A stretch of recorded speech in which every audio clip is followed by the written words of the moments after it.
Let me just start off by promising that we will not go past 3 hours right off the bat because we're changing up the format this time. I don't have any notes other than like the Wikipedia statistics here of like that side page on the Wikipedia. But this is our review of The Northman, which is Captain Quintano's pick. And what a pick it was. I must say this movie was nuts. Crazy. With capital nuts. So I'm just going to go down the list here. Directed by Robert Eggers, who Quentin is a massive fan of. Huge fan. Written by, I'm going to mess up some of these names, by the way. Understandably. Sejan and Robert Eggers. I don't know how to say. Dijon. I feel like I need someone from John, maybe Northern Europe to correct me on these things. John, it is John. Okay. Based on the legend of Amleth by Saxo Grammaticus, which is a hell of a Roman name. Yeah. We got the cast: Alexander Skarsgard, Nicole Kidman. Is it Cleas or Cleese Bang? And then the character's name I can't even pronounce either. There's going to be a lot of that in this. I need a crash course in Norse names. Maybe Klaus or Klaus Bang. Klaus, I don't know. That could be it. You have Anya Taylor-Joy is in this. Gustav Lind, Ethan Hawke. Is it Bjork? How do you say that name? Bjork. What's her name? Bjork. Okay. And of course Willem Dafoe, who I am kind of mad because we didn't see enough of him in this. No, he's in most of Robert Eggers. He was in like 2 scenes, man. I was kind of upset about that. Cinematography by Yaron Blaschke, edited by Luis Ford, music by Robin Carlin and Sebastian Gainsborough. Some of the music in this was pretty wild, man. Fuck yeah, it was. Distributed by Focus Features in the U.S. and Universal Pictures internationally. Released on April 22nd, 2022 and April 18th, 2000. It was released on April 18th in 2022 in China. Running time 136 minutes. Budget 70 to 90 million. I don't know what does that mean? 70 to 90, like they don't know? Essentially, that's a good point. It's never been officially released how much it was. It always did. Oh, okay. So they don't have to disclose that. No, I remember that always being a bit like how much it cost back in the day because it didn't do massive gangbusters at the box office. But the fact that he managed to make a film for that budget, like at that high level, which is granted nowadays it's sort of medium film. That someone went, okay, you're going to do that. I'd say it's low now, honestly. Yeah, that's low for a big movie like that. Well, for this kind of film, though, agreed. Because it's, I mean, even like The Witch, that was at least it was a horror film. You said The Witch, great movie. The Witch, yeah. So that there's an inbuilt existing fan base for that. It's the horror fan base. So many people like it. A24 and it's Blumhouse. Blumhouse, A24. A24 they just make cheap films and they recoup their money tenfold. Very happily. It's unbelievable. A24 has some of my favorite horror movies of all time. They just, a lot of it is weird, like pagan type movies. I won't dive too much into it. All I'll just say is like A24 films, man. They create something special because the budgets, like you said, never exceed any crazy number. I think their highest budget movie ever was like 200 million for Civil War. But they don't really ever exceed that. And I never saw that. I heard it was terrible. I liked it up until the end. I liked it. I just can't. I know what happens. It just didn't appeal. Okay, we're already drifting, but the thing I'll say about Civil War is I just can't get behind any fucking movie where Texas and California are in an alliance together because that's fair. It would never fucking happen ever. Ever. It's that's the biggest the dumbest thing I've ever heard. Separate countries, man. Literally the dumbest thing I've ever heard in my life, man. Oh my god! It would literally have to be like California and New York teaming up to stop Texas from taking over the rest of the country. Facts, and they still wouldn't have enough guns. Pretty much, man. But this Northman movie, oh boy, this was see, like Quentin. I know you're a big fan of Robert Eggers. Yeah. If I've seen more than just this and Lighthouse that he's done, please let me know. But I think the only other movie he's done that I've seen is Lighthouse. Yeah, I think that's really it for his and you, that's it. Okay. No. Well, that you've seen, yes. He's got quite a few. Yeah, but I don't know. You want to name some others for us? The Witch. He did, if I'm not mistaken, Hereditary. And if it wasn't Hereditary. So he just did Nosferatu, that is out in theaters right now, that is getting insane praises. That I haven't seen it yet. Me and the wife have been so busy with just life lately. I'm dying to see it. But just looking here, we got the Northman, Lighthouse. We have The Witch.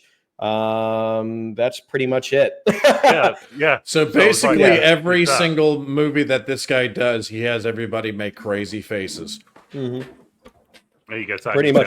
But the crazy faces are horrifying. They're scary. The Witch is another Anya Taylor-Joy. She starred in it. Okay. And Anya Taylor-Joy, I'm sure we all share a similar love for her just as an actress. I think that she is phenomenal. She was the Queen's Gambit. Unbelievable. Look at the chessboard I bought after watching that show. Yeah, I played it as a kid, and I thought, someone to star in a show about chess, and I watched through the entire season. Like, oh my god! But it was great. She is absolutely fantastic. But honestly, I just give Robert Eggers is phenomenal, but just the film studio, A24, for just allowing the directors to give them full creative freedom. There's no big franchise like Marvel movies where they have to do certain things differently. They give their directors the freedom that they need to make the movies that they want to make. And thank God for that, because we've gotten some really great movies from A24. No studio interference. That's what you're looking at. Yep. Just letting the vision... Which is key. Flow. Yeah. Which is key. And you can see it in the product. We'll get back Star Wars one day, I pray. I just let that ship sail away, man. I'm not looking. That ship's back gone down here. Would you appreciate the fight of Mustafar at the end of this movie? Dude, dude. Well, that's what you know what's funny? I was actually so invested in that fight that I didn't make that connection. I just thought, oh, they're finally gonna fight in front of the fucking volcano. And I was like, this atmosphere is cool. The fight itself was, but the atmosphere of it was fucking awesome. The fight felt slow. I'll give you that, but it was still. There was so many. It's funny you mentioned slow, because there were several fight scenes in here that I thought were like some of the people were moving slow, and I'm like, it's the barbarian when they're raiding the campment. I saw that in a couple of different scenes. Same thing that you were talking about. That was one, but it happened more than once. I was okay with that though. Like, I think we've talked about this in the last podcast, just super fast, but I like slower paced movies. This by any means, like 2 hours, 17 minutes was the length of this film, and it has its parts, but I was engaged 100% of the time. I wasn't talking about the pacing. I was talking about the fight scenes. It seemed like some of the characters, like in the action scenes, were like moving slow for, like. I mean, he's a big boy. he is, but he's like slender too. Like, even though it's not like he's the mountain from Game of Thrones, who, by the way, shows up. Mm-hmm. Did you? And the Hound as well. The Hound was in this? Yeah, 99% sure. Yeah. I don't think so. I don't remember saying that, mate. I haven't seen his name when I was. I would have recognized him. I'm like 90% sure I heard his voice, and I was like, "Oh, that's the Hound."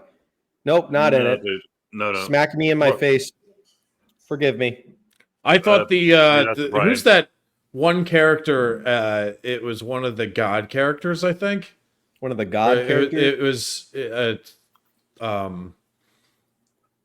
not Bjork, but the man who gave sword. had like the Gave him white sword. paint on his head and had the head of Oh, Willem the Dafoe or whatever. shaman guy. Shaman guy. Yeah, I thought for a second that was Alexander Skarsgard's father. Oh, He was what's his supposed to name? be He in was it, in but- Dune 2. Yeah, right. He was in June 1. He was Yeah, in both. Dune He 1. was the He was in Harkonnen both. guy. I would just say Skarsgård because it was always him. There's Did Will the two Hunting. brothers that act, and then there's the father, and then there's also a There's grandfather, if I'm seven not brothers. mistaken. Yeah, There's seven Father- brothers. Father All is the in best acting. by far. The father is the best by far. What God, I is his can't get name? Alexander's name out of my head now because I keep going to say it, but Stellan. Yes. Stellan Skarsgård. Yeah, I looked it He's up. I don't great. take credit for this. Uh, Bill Skarsgård, obviously, one of the. Oh my gosh, he stars in Nosferatu, Robert Eggers as Nosferatu, and if you've seen any of Bill Skarsgård's horror movies or movies that he starred in, the latest I mean, he transforms himself. He is a different breed. It's weird. He was in. So we are drifting on slightly, but he was in the Crow remake last year, and he was in Nosferatu. He was in arguably the worst and arguably the best film of last year within 6 months of each other. That is fucking crazy. The last John Wick movie, he played the villain too. Yes. Oh god, he did it. Yeah. Not very menacing though. No, Creepy, not menacing. alrighty. all right. Who wants to give us a short review without any spoilers? I mean, summary. Sorry. Hamlet with Vikings.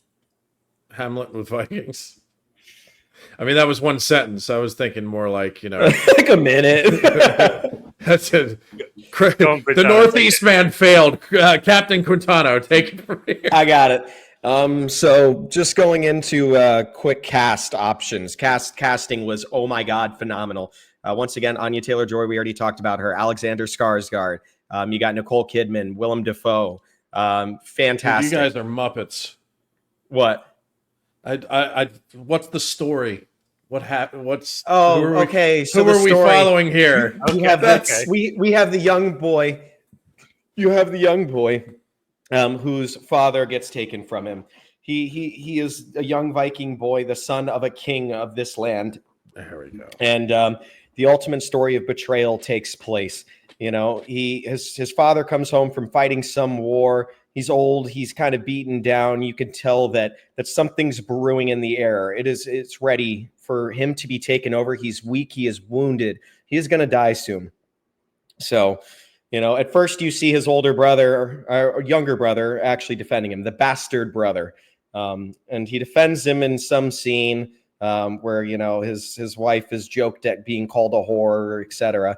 But super fast, he just ends up betraying his older brother. The king kills him, sends warriors out to kill his son, and the ultimate tale of revenge is now set in stone. The young boy, he has one mission. It is three missions. He has to avenge his father, save his mother, and kill Fjord. It's better than my guess. Fjord. It's FJOLNIR. Fjolnir. And you've got I don't know.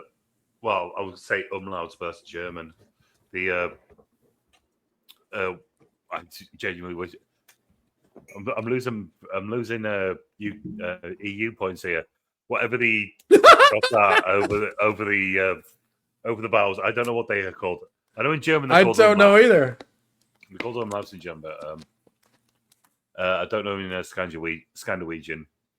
But so essentially, it's a revenge for his father's killing, and avenge his father and rescue his mother. And this takes place all over Viking territory. This is a Viking movie, and it's insane. I'm gonna talk about this a little bit. Where should I begin? Because I want to talk about the scene that Quentin's dying to hear me talk about, but maybe I should save that for a second. I'll tell you one thing: the style of this movie, the art direction, cinematography, was fucking brilliant. And I loved the Norse mythology stuff. And this is coming from someone. This is kind of a dark spot in my historical knowledge. I don't know much about the Vikings or the their religious practices or anything like that. So it's not it's not very widely known because they didn't really write things down. Well, they were good at a couple of things, and they all had to do with pure chaos. They were good at killing, raping, looting, destroying, and enslaving. Pretty much all the terrible things of humanity. They did a lot. They did a lot of farming. They were good at sailing. Oh yeah, they're very, very good at that. They were good. Yeah, they were good at traveling on the seas, and they were probably good at navigation as well. So, did either of you two ever watch the show Vikings? I watched the first season, but after that, I kind of lost interest. My mic is muted. Thank you. There you go. Your mic is muted? My mic has been muted, apparently. Oh. I heard your mouth. I saw your mouthing, and no, there is. I mean, there's even they even go into the sailing on Vikings. I watched the first, I'm going to say 3 or 4 series. Only watched it once ages ago. And when the guy gets killed by snakes, I was like, it's not realistic. That's not going to happen in any of the Scandinavian countries. And I've heard nothing but praise. Was it overall like a pretty good show, or do you think it had its weak moments? No, it was great. I feel like it would have been much better if it wasn't limited by being on like the History Channel. It was on the History Channel. I was thinking that, yeah. It's been on Netflix for years. That's a main cable channel in the United States, though. Like you can't have any nudity. You can't have any overly cursing. And that's Vikings are the most vile of people. You can't have a bunch of gore. Yeah, so it was. Imagine if Vikings was on HBO.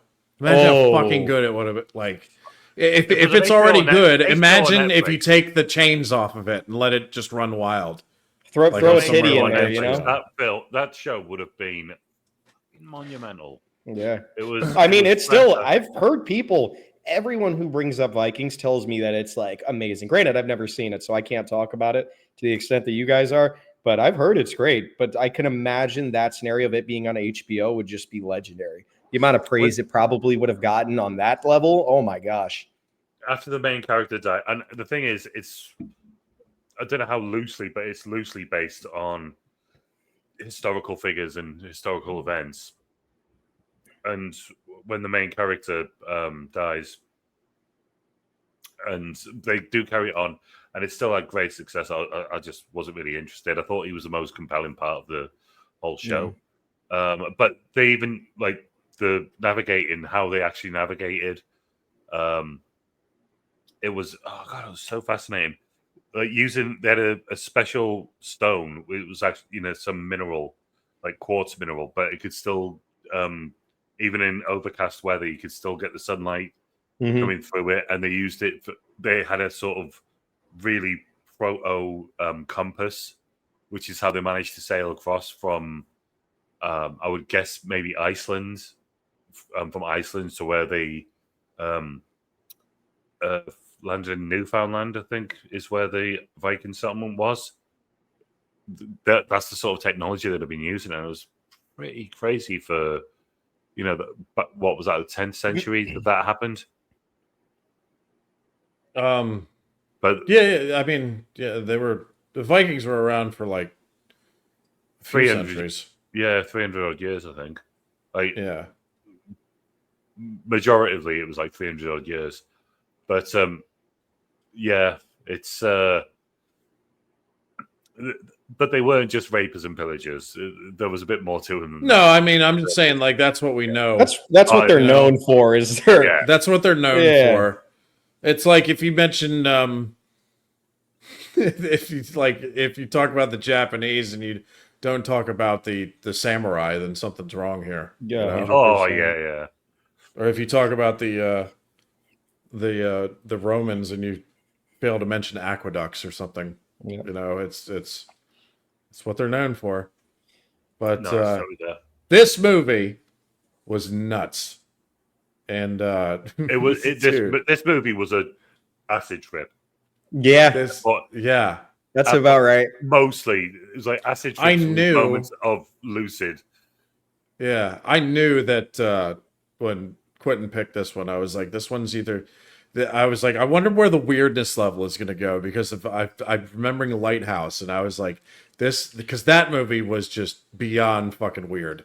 Yeah, one of Willem Dafoe's best and Robert Pattinson's best acting performances ever. If you're just watching for the performances of two men on an island at a lighthouse going absolutely mad, I would say Pattinson has had better performances, but Dafoe with that one was superb. Yeah, there's several other movies just I can point to that where Pattinson killed it because The Pattinson's Boondocks- really good. Boondock Yeah, he's Saints. That's great surprisingly acting by Willem Dafoe there. It is. It It's is. fantastic. He plays a damn good tranny. Dude, Defoe is just unhinged in general. He I love is, him in man. He's a interviews. madman. I wish I saw more of him in this because he's only in Yeah. like 2 scenes, really. That's all you. He played his part. And he's in the beginning. Yeah. It's like he's one of, if you're gonna have him basically do a cameo, it's got to be in the middle or the end where like you're not expecting it. You They know? gave us another scene, kind of, at least of his voice. Yeah, that's You true. imagine when he was doing Yeah. Aquaman, he was like, "Fucking hell, I've got a cameo role with Nicole Kidman again." Yeah. So forgot do we he was want in to talk Aquaman. about a couple scenes? Let's do it. Okay, well, I know the one you're dying for us to talk about. There's one that happens before then. No, it doesn't. Yeah. So that's the one that's actually pretty close to the start, the one I'm dying for you to speak about. That is Okay. just a fantastic scene. And then we can go from there. Okay, well, that. So before you get to the scene, like the cinematography, the art direction, some of those opening shots, I'm like, oh, this is gonna be good. This is gonna be good. And before the scene where the things are gonna get a little fucking wacky here. First of all, because I saw the cast list before I started watching this, and I was like, oh, there's some names in here I recognize. And then it took me actually a couple scenes to realize that the king in the beginning of the movie was Ethan Hawke. Really? And yes, Yeah. it did. And because, well, he's covered in hair. He's, got a massive beard, and his voice is completely unrecognizable. And I could not believe that was him. And I literally yelled it. I went, what? That's Ethan Hawke? And I was like, wow, that's amazing. And he was great. He was just wouldn't great. expect it to see him in this sort of film as well. There's No, you would not. That's No. probably So, why I was like, that's what? Not his traditional. But the scene that Quentin is dying for us to talk about here. So they're it's the son and the king, and they're getting ready to do some type of adolescence to manhood ritual, and they go down into this, Norse dungeon or whatever it is. And I believe that's Willem Dafoe, underneath the thing. under the mask. And he's talking to them and doing some things, and then they two of them get on all fours and start howling like wolves, and then all of a sudden I'm gonna get this dialogue wrong, but I believe something along the lines of because Willem Dafoe's priest-like character bends down and gets in their faces, and he was like, who are you, a man? Or he's not a man. He says, are you like a wolf or are you a man? Or something like that to Ethan Hawke's king. And he just, he fucking burps in his face. And I went, what? And then he goes, how about you, young pup? Are you a wolf or are you a man? And then he just rips ass. For about fucking 6 seons. He just face he barks. makes, he goes, And I'll tell you what, this. Try not to laugh here. this is probably Because where when Queen it Boomer happened- turned off the film. When it happened, I started dying laughing for the next 2 minutes straight to the point where I had to pause the movie. And I'm telling you that even though it was funny, I think it was not. It was a negative thing to put in the movie because, at least in my experience You think watching it was this, negative or unnegative? no, it was negative because this basically took me out of the movie for the next 10 to 15 minutes. That's fair. It literally, like, no matter what happened afterwards, like the scene where Ethan Hawke gets killed by his brother, like, I was still taken out by that fucking part. No, because that's like one of my favorite scenes in the whole movie, dude. I was still fucking reeling from that damn fart, burp and fart shit. That I was like, I can't get back to this movie yet. Like, I still need some time. So right, okay. So you got Willem Dafoe screaming in their faces, dressed as some sort of Jim Carrey's mask. No, this is some. Looks more gimpish to me. Yeah, total gimp get that's fair.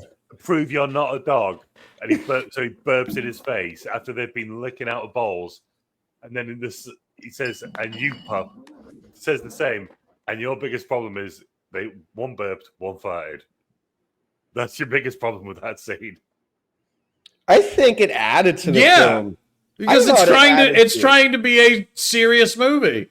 And then you hear a burp and a fart, and then because they're so like I don't even care if it's historically accurate. If you have anybody burp and fart in a fucking serious movie, it's taking me out of it for the next 15, 20 minutes, man. Right. I don't give a fuck what movie it is. It's definitely damn funny. What about Usual Suspects? If somebody came along with a fucking history book and was like, look, in 1800 or whenever this takes place, in these adolescence rituals to manhood, they actually did burp and fart. I would be like, I don't give a shit. Don't put it in the movie.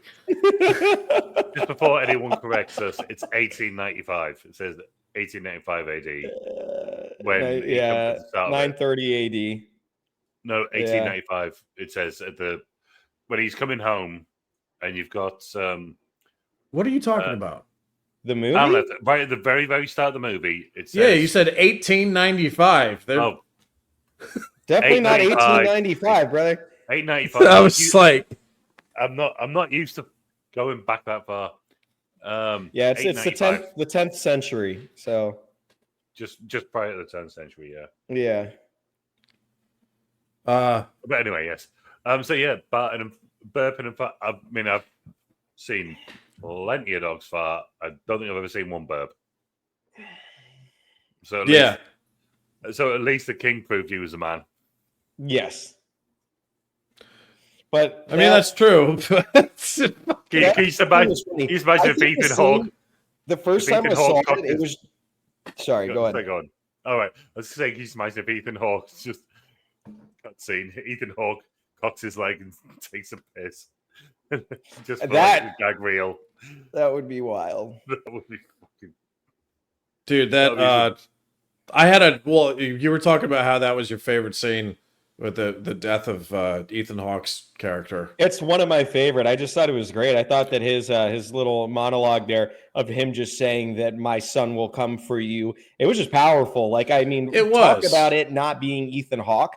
Like that in that scene, it was just powerful. The stillness that was in that shot. It was just focused on Ethan Hawke's face. And, right before he gets a really shitty death because his little bastard brother didn't know how to properly kill someone, in my opinion. But he didn't know how to kill a potential heir to the throne either. Exactly. Because they literally surrounded both of them, and then they just let the kid run out. Yeah. And then the gore in some of these scenes, oh my God. Oh.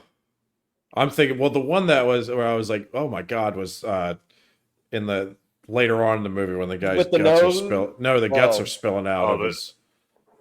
And he walks in when he walks in. Yeah. And he's falling out of him. Yeah.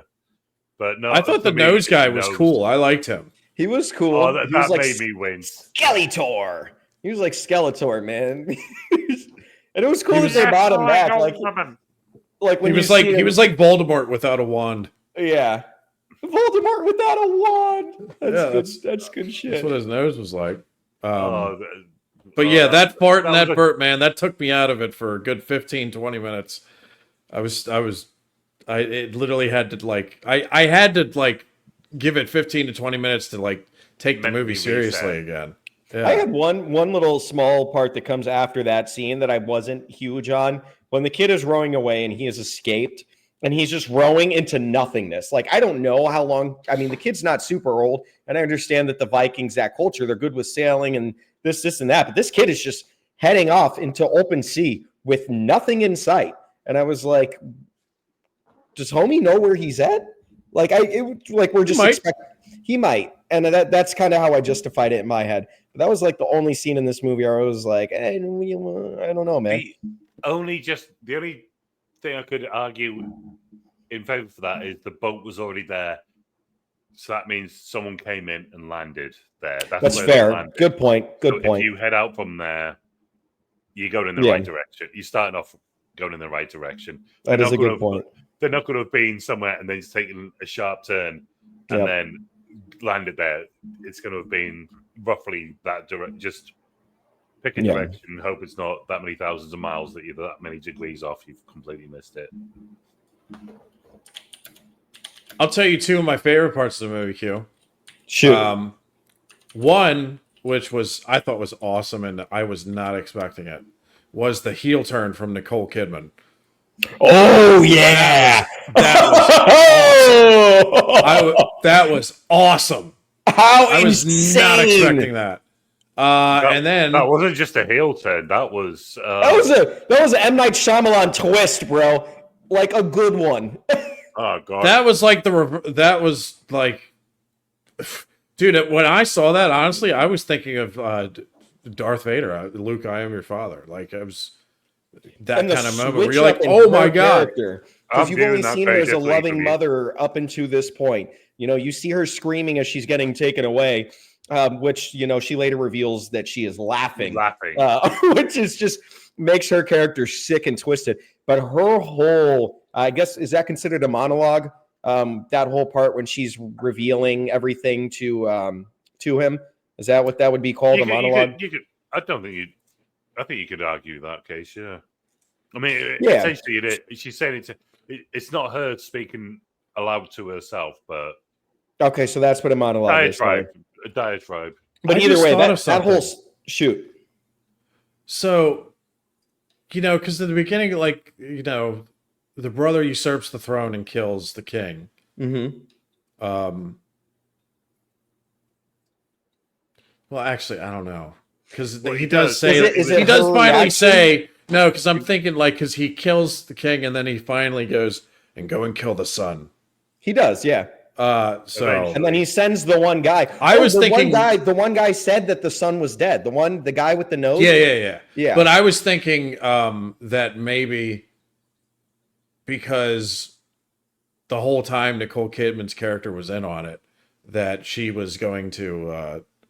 That they had planned to spare the kid, and that's why he was able to get away from them in the opening, in that opening sequence where he gets away from them. So but then I realized, they were going to kill him. Yeah. But she was happy with it. She was like, and I wanted you dead too. I'm like, oh shit. And then she's like, hey, let me shove my tongue down your throat. Yeah, I was gonna say, which was even fucking creepier. I was gonna say we'll get to that later, but yeah.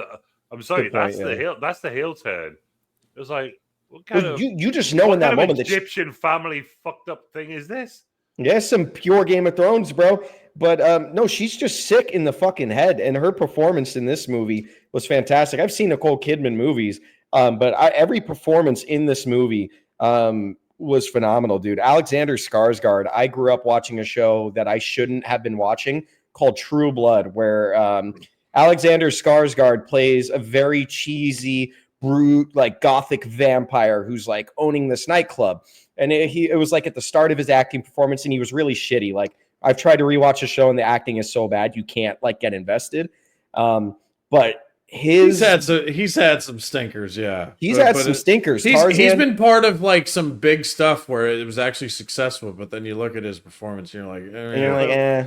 But this movie, Brian made a mention to this early on, and he said that the facial expressions, There are some like truly animalistic moments where you feel like the actors are losing themselves in the scenes, and a couple in particular with Alexander Skarsgård, where his face, you does not look like Alexander Skarsgård. And you're like, oh, this is still him. Holy shit.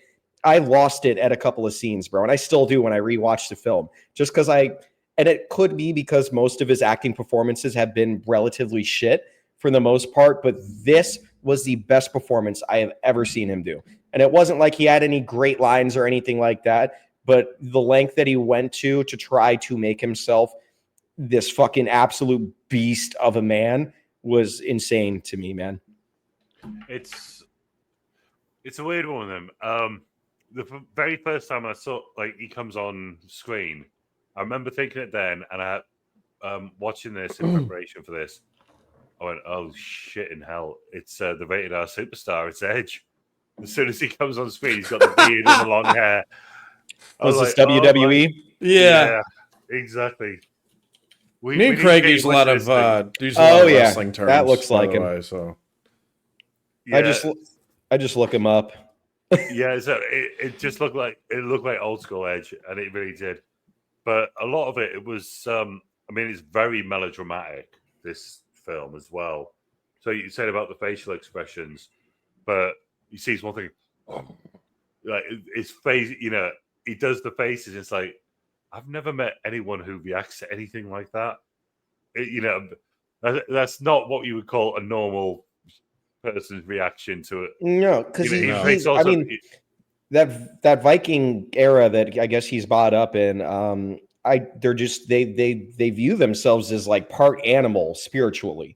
You know what I mean? I mean, I don't know shit about Viking mythology, Norse mythology to any degree, really, but I mean, at least just from seeing what this is in the film, I mean, from the young boy, he's taught to howl and embody yourself, and we see it as the film goes on as well. But like his mannerisms, like you're saying, dude, are just like not the normal human. Well, no, because you see, oh god, I can't remember which point it is, but when the young boy has to decapitate the horse, you're not usually going through that, at the age of 9 or 10. You don't usually. We're not back then. You don't usually decapitate a horse. I mean, unless you're Michael Myers, it's not. That's normal, why I was thinking like that. That's exactly why when Quentin brought up that rowing scene, I was like, maybe he knows where he's going. He's 9-10-year-old kids. He knows how to row. Yeah. He'll know how to row. His father will have taught him, because you've got to remember, you don't need there's no formal education. What you need to know is, how can you live off the land? If you're on your own, how can you find something to drink, something to eat, find shelter? It's like primitive shit. You know what movie I would like to see though? If maybe like the life of Amleth from the time he left in that boat to the time the adult version of him starts in that movie.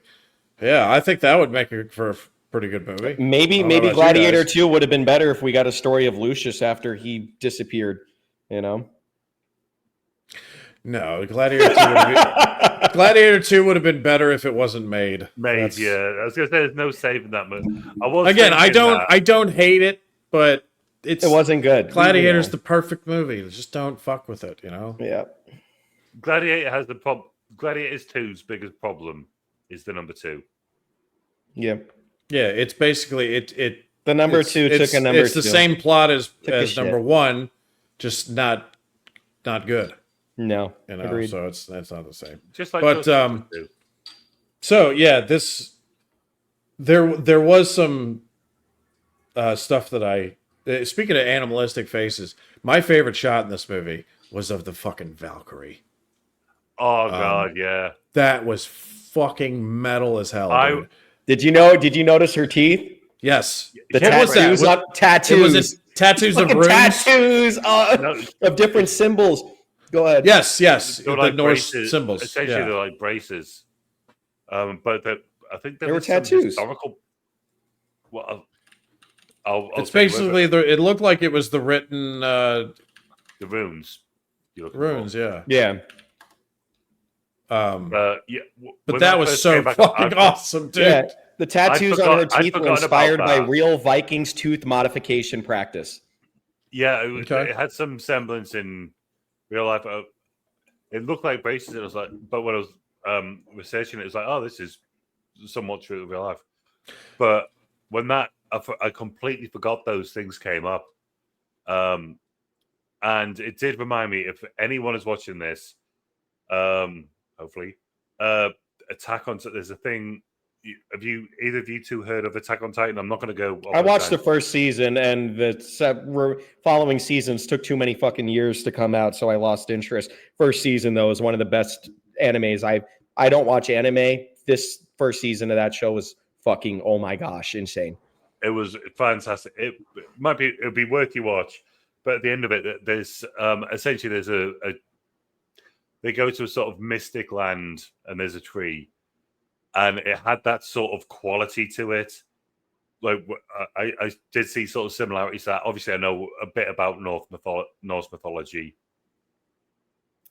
but yeah, I just thought, fucking hell, did I take drugs at some point and not realize? Like, is there anything I could have had that wound up with me taking drugs? Because that was just so out of nowhere, and it was just so ethereal. I bet if you took acid or ethereal mushroom, is a great word to use. I bet if you took acid or mushrooms mushrooms or something and watched this movie, it would be a great experience. Oh, I'd be terrified. I bet it would look normal. Stuff. I bet I'd be going, oh yeah, I'm following this. Yeah. But that shot of the Valkyrie, man, the fucking behind, because you're behind her on the horse, so you don't see her face, and it's just that slow motion gallop, and then all of a sudden, I like how they like give you the doubt as to if it's a Valkyrie or not. Yeah, I think that's what made it great, because is you're this like, the scene where she's going off the cliff? Yes. Yeah. Yes. And then you go off the cliff, and then the camera pans down, comes back up, and then it's. Oh! It was so fucking. Because also, like, again, I'm not that keen. Well, that's not the word. I don't know much about Norse mythology, but I do know Valkyries. But I always assumed that they had like winged horses. Maybe I guess not. I don't know. Just like Pegasus, well, like a Pegasus, like that. Yeah. Well, because this one didn't appear to have wings. It just appeared that the cape that she had on was just full of feathers and stuff. I love the art direction they went with that Valkyrie scene.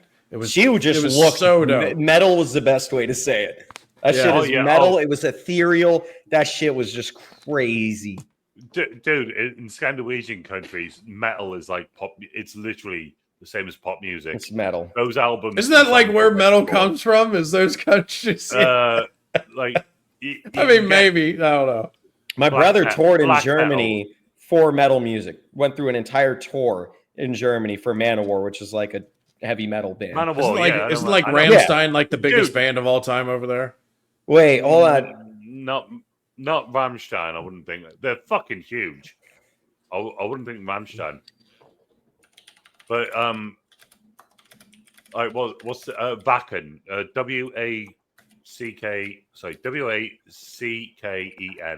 That's their like Glastonbury. Their metal Glastonbury. Yeah. Okay. It's fucking huge every year. What else this? What else was crazy with this movie? Can we just say best Valkyrie on film in the last sort of 10 years, and Thor, Love and Thunder, just go fuck yourself. Yeah, Love and Thunder can go. Oh, Thor Ragnarok can just fuck off. Yeah, that's also like Disney trying to not take their shit seriously.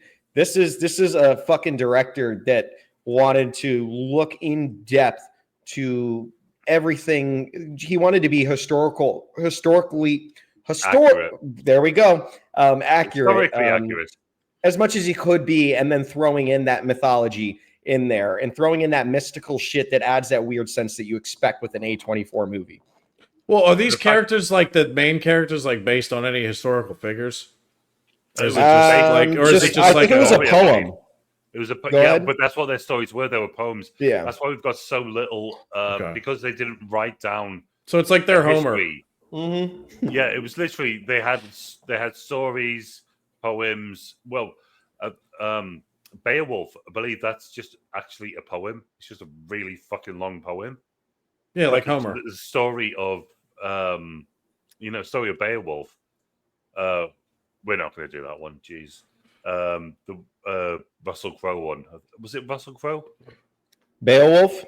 Yeah. Are you talking about the CGI animated No, one? CGI. Yeah. That was fucking your boy over there in the UK. What's his name? The gangster guy. Ray Winston. Ray Winstone. Was that Ray Winston? Ray Winstone. Yeah. Anthony Hopkins is in it. Ray Winston. Jesus Christ. Yeah. We know where the CGI went there. It was trimming his ass down. But it another also went in scene... Angelina Jolie's tits. Brian. What? Why does everything have to be about tits? I mean, come on. Nah, that's you, my friend. Where's the finger? No. Stop fingering me. Okay, this. It's this one. Yeah. We could talk a little bit about the. We could talk a little bit about the raiding scene that shows the true savagery of the Vikings. Because by God, does it not paint this guy as a hero by any means? Well, no, they weren't. No, it doesn't. And they realized from Lindisfarne, these churches, they've got weak ass monks who, pacifist monks who can't defend themselves for shit, and these little churches are full of treasures. And speaking of that, where were they? Where were they raiding? Lindisfarne, and east is that way. So 5 points. Was this in Eastern Europe? No, dude. This is. If I had a car, I could be there. Oh, you mean this is in Britain? It's a coastal settlement or village. The raid occurs at Northumberland way. It's off the coast of the northeast, mate. About an hour's drive away from me.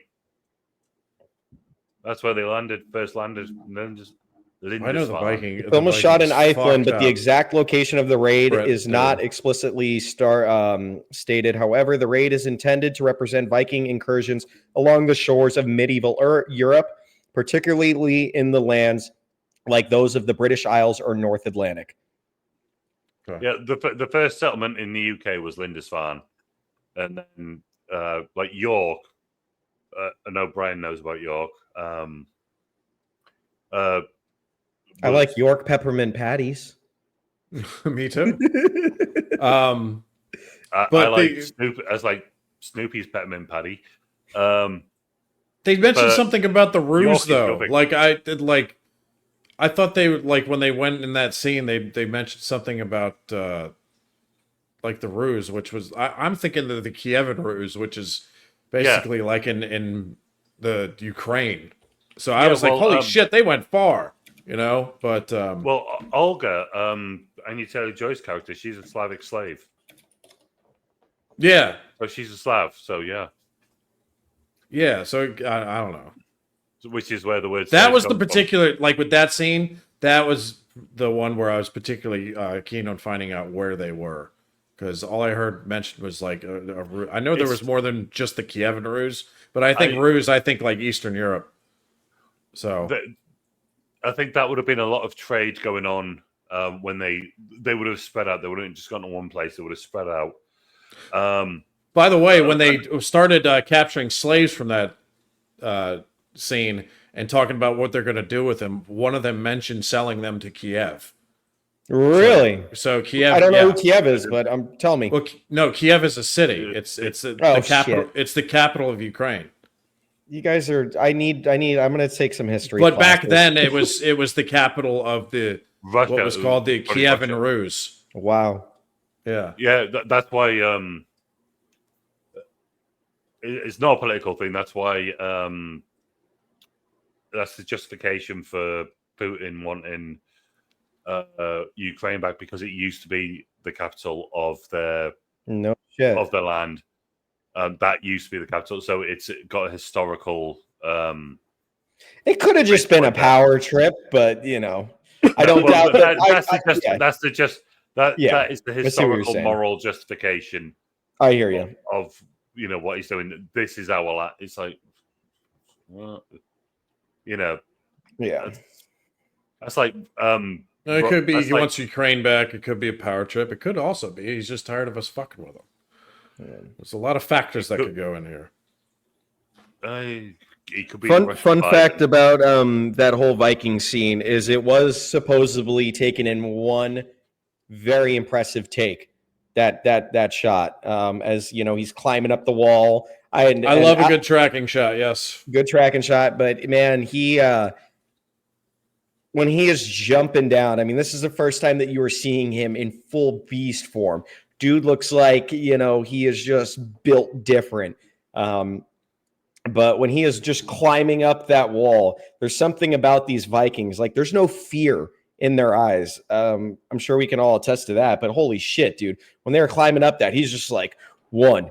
And he's just got this goal focus. It doesn't seem like they're worried about death. It seems like they're going in to this entire fight just like whatever happens. Like, if I die in battle, I will go to Valhalla and shit will be all gravy. Well, they sort of allude to that. The mushroom that the one that you would think of if you say Super Mario mushroom, that red with white dots on. The psychedelic or the poisonous one. Yeah, it's psychedelic. There's no real proof of it, but it's what, from the best information we can glean, is that psychedelic mushroom. They would have taken that in a sort of tea or just eating it, like how we see later in the film. And they just go, that's what triggered the berserker. Is just you. Interesting. They would rip him fucking balls, is what I'm saying.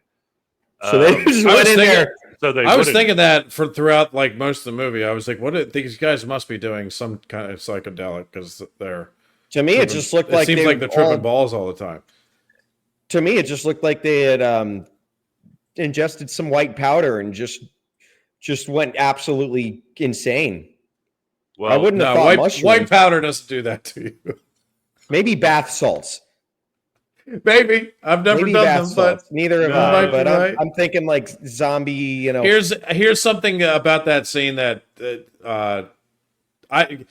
Here's the thing about that scene. When that happened, I was still reeling from the burping fartness. Okay, so I was still not back into it. But one thing I noticed, one thing that happened.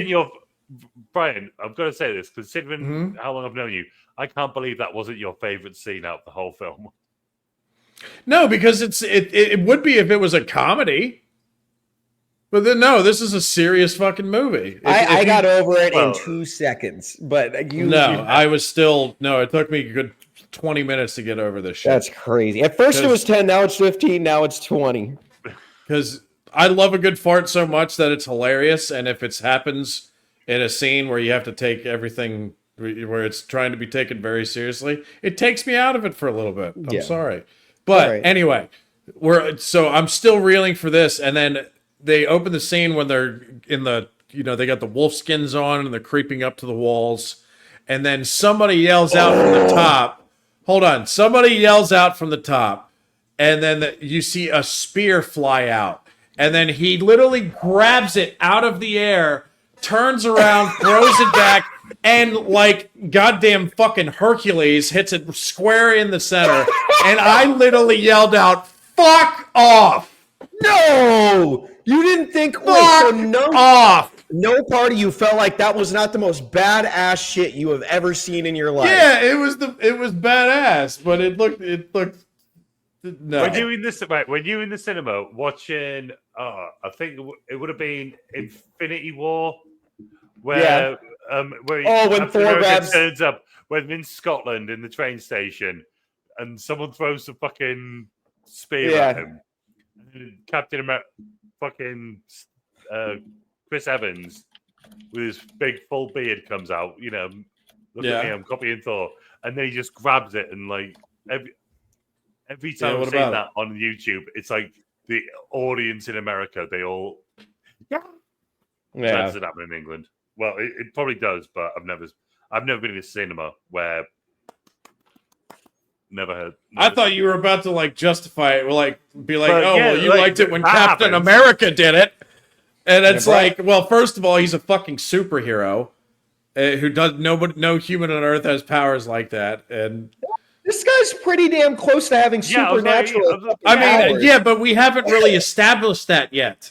Fair. This Haven't dude- established. He just showed up again in a wolf skin, making faces. How am I supposed to know? Okay, well, you It's- should it's tell by Cap- looking at his Captain physique Norway and who has he is. This showed up. guy's one goal his entire life is to get vengeance.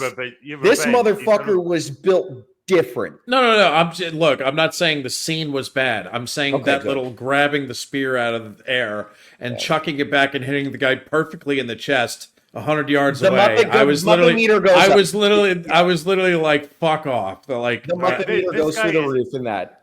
This guy is toiling the fields every day. He's working. Like, this guy is physical. we don't know every what he's single doing. day. He just showed up in the movie at 28 years old or whatever he is ripped now. to fucking this guy would be getting PED tested. If that was this day, he'd be PED tested. He'd be taking a piss test right now. He was also he's not super young. I mean, this guy's older, so for him to get into shape like that, I bet your ass they were using some tests in him. Oh, this guy, Alexander trained 6 days a week for 6 months. Yeah, he went absolutely ballistic, and he did all of his own stunts too. If you guys did not know that, He put on and I'm not gonna lie, I actually think this is because I've seen him before and after. It was only 20 pounds of muscle he put on because he was quite late. Well, he was already you a very he was in in shape great guy. but he's he went from- 45 years old, guys. 45 years old when Is he was really? doing- when he was shooting the Northman. 45 years old. That dude was chiseled from the finest. All right, this is gonna sound. Oh god! Now you Craig's see it. From the face, dude! finest, from the fucking. Oh my god! This guy was carved from like. If you guys have No, Craig had a look on his face like, what the fuck have I done with my life? Did I? And because I was feeling the same thing. It just fucking Craig showed it on his face. Well, this guy also has access to the best. He was trainers telling in you the that world. shit, and Craig, you went ghost white. You went like, oh my god, what have I been doing this whole time? This guy's 47 now, and he was looking like that. No. And 47 me and you were sitting here like all fucking disheveled and shit. You guys also, your career both isn't got based off of hoodies your on, looks. like, We and both your, like, got hoodies bodybuilding. on, and we're fucking cold. We're old and cold. And we just moved one arm, and we're like, oh fuck, that's arthritis for My next week. back. It's all right, man. My I'm back is shit. I'm 26. I have no excuse to look how I look. That's a fact, man. I know. Why do you look 19? It's crazy. Well, I used to have a gorgeous beard, and then my job made me cut it off. So that's where we are. Yeah. When Brian and Callie, when Brian and King Boomer saw me for the first time in like a good while, I showed up to their house, and Brian opened up the door, and both of their faces were like, I was like, who the fuck are you? Never. quite I different. hadn't seen him without facial hair since like fucking what, like 6 years ago or whatever the fuck it is. at this point. easily, probably 6 years ago. Yeah. That's so crazy that time flies like that. But yeah, back to the movie. I'm the one that alternates. I go from beard to no beard. You like look good every with month. both though. You're maybe not Alexander Skarsgard, but you look fine. No, Alexander Skarsgard is a very good looking man. He's a beast, bro. I mean, the whole Skarsgard family. Honestly, though, like Bill Skarsgård looks like a creep. That's why he's so good at playing all these monster roles. But that family, dude, is just fucking beast. They're all like 6'10". It's But that tracking shot was good. There's better tracking shots out there, but this, I mean, the stuff. I think the stuff about this tracking shot that I liked was the stuff going on in the background with all the chaos that was going on. Like kids were getting rounded up in a line.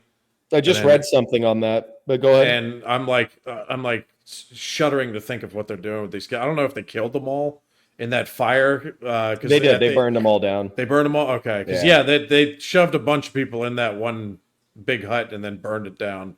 which I was like, oh, we're getting a scene from The Patriot here. Oh, dude, there's That's one of the fucking most movie. one of the most breaks my heart. affecting movies I've ever seen. I think it's called Come and See. It's World War II. No, please temper yourself. It's a World War II film, but I think it's from the main character. Sorry. What? Brian, what the fuck did you do? Is it Come and See? We call that post-nut clarity in America. or Come in See? Come in the sea. Come in it, why don't you? All the other sea creatures do it. Come in it. I'll tell you what, the water makes it nice and fresh. It's nice and fresh. I don't remember reading about nipple clamps in the Bible. I don't remember. Whoa! Accent coming out there. I can't. What was that? Somebody's going to answer that. Scottish. Scottish. It's supposed to be Scottish. That's what he's going for. Craig lives like, how far away do you live from Scotland? Like 20 miles? No. What's your address? Yeah, tell us. Fuck it. Leave it on, mate. I live in Darlington. No, don't tell your fucking address. No, I live in Darlington. We're fucking with you.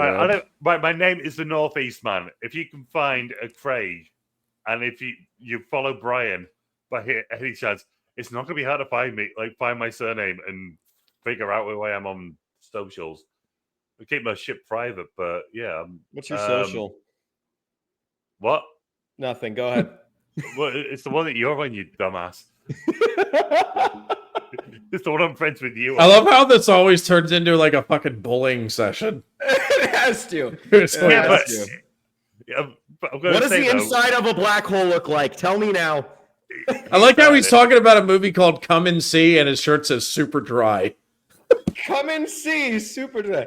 Or you could be like Ariel. Fuck, this isn't working. What was that? No, it's not. Under the sea. All right, that was way too much work to just do that. Yeah, Under the Sea. Yeah. No, Come and See. It's right. Okay. Just to bring it down after all that, it's a really fucking harrowing. Come in the Sea with heroin. Point of view film from Eastern European. Look at how tall Quentin is now. Sorry, Craig. Quentin's distracting the fuck out of me. Let me back up. I'm so sorry. I'm going to shut up. Go ahead. It's going to be such a fucking anticlimax now when I say it. Really harrowing depiction of like one young lad conscript's journey through the events of World War II. It's not like throughout the whole event. It's like a short frame piece. But at one part, he ends up being witness to where the Germans go through a village. They got all the kids, put them in a church, a church or like a community hall. I don't know which. I can't remember specifically. And they've got all the fucking parents on their knees outside, lock the doors, and they just petrol bomb the fucker. In front of the parents? In front of the parents. What happened? Why? Because they were Nazis, and these people were, Jewish? Not Jewish. I was going to say like number one criminal. I can't think of the term. My brain's not working. Anti-Mel Gibson? Well, no, they'd be pro. Oh yeah, anti-Mel Gibson. Yeah. You got that one in there. I'm trying to keep it together, man. But no, we got to keep the continuity going. And some of our it was crazy. But know that, dude, Craig's gonna kill us. He's gonna kill us. He's gonna get a plane ticket over here. He goes, come on the sea. There's no climax, and then he skips to a scene where the parents are all on their knees, I'm trying to hold it together. He says there's no climax. He's They're talking coming in about the like a sea. serious I fucking know, movie I'm too. trying not to. Dude, he's I gonna really- he's gonna kill us. He's gonna kill I'm us. not gonna kill you. Oh my god. Okay. I'm not gonna tell you I'm gonna kill you. Uh, No, but like it's so fucked up. What they do with this kid, like they can see this kid's just harrowed. Like let's say he's a kid, he's like what 17, and then all the Nazis just like rub it into him. They'll go take a picture outside, and they get him to like get on his knees in front of the group of Nazis. So all the Nazis have got this flaming bill in the back. It's fucking harrowing, man. But yeah, it really all that subterfuge. Yeah, it reminded me of a scene from this film, and it's really terrible. That was my point. It reminded me of the Patriot scene when Tabington burns down the church. It's been that long with a Quinn's looking confused. Have you seen The Patriot? I love The Patriot. Oh, That's okay, one of the, good. my brother, he made me watch, not made me, I was delighted to watch it. But when I was young, I was probably like 10 years old, we watched The Braveheart and The Patriot back to back. Just because my brother is a huge Mel Gibson fan. England's not. What? Your brother got any opinions about any kinds of people maybe or may not be in a conflict somewhere? Every he's big severe. Mel Gibson movie, he's killing Englishmen. What about Apocalypto? I haven't seen that, and I need to see that. I've heard that. No, movie but is he's not fantastic. actually in He's that. directing. He's It's directing. like Hacksaw Ridge, it's actually- Every movie he's killing Englishmen. He is. That's actually crazy to think about, bro. In Gladiator 2, he was killing the Romans. Yeah, Well, you didn't get to. He got pieced out He got by killed. He got killed. Yeah, by Pedro Mescal. Pedro whatever his- Boredom. Yeah. Yeah. Pedro and everything Pascal. Do you know he's Mr. Fantastic now? I know he should not have been. I don't know if you guys watched the Hollywood Roundtable on YouTube, but he was in the actor's chair and he fucking shouldn't have been. I cannot stand him as an actor. I love how things can change that fast, because I bet you like just 5 years ago everyone loved him, and now people because he managed in like a couple of years to get in everything. Now the tables have turned. People like, dude, get off of my TV. I want to be very careful how I tread here, especially because of what we've spoken about. Mandalorian 2 was very well loved. Majority of the well loved. No, Pedro Pascal. I love. I apologize. I meant Paul Mescal. Paul Mescal. I'm talking about Pedro. Yeah. No, I love Pedro Pascal. I think he's great. I apologize. Paul Mescal. I don't know where my brain is at today. A lot of moving and shit, but yeah. Well, for me, Pedro, there's an actress called Gina Carano who was fired from a job at Disney for saying things. WWE, right? No. Wasn't she a wrestler? Nope. No, she was a UFC. Fired. No. UFC. She wasn't UFC. Champion too, I think. She was Bellator. We will get comments. She was Bellator. She was never in UFC. She was she made comments about freedom of speech in America, and she shouldn't have been kicked off of the fucking set of Mandalorian because of that. I mean, freedom of speech. She was. I want to be so careful how I phrase this. She was fired for saying that. I know what you're talking about. We know what you're talking about. Yeah, you don't gotta.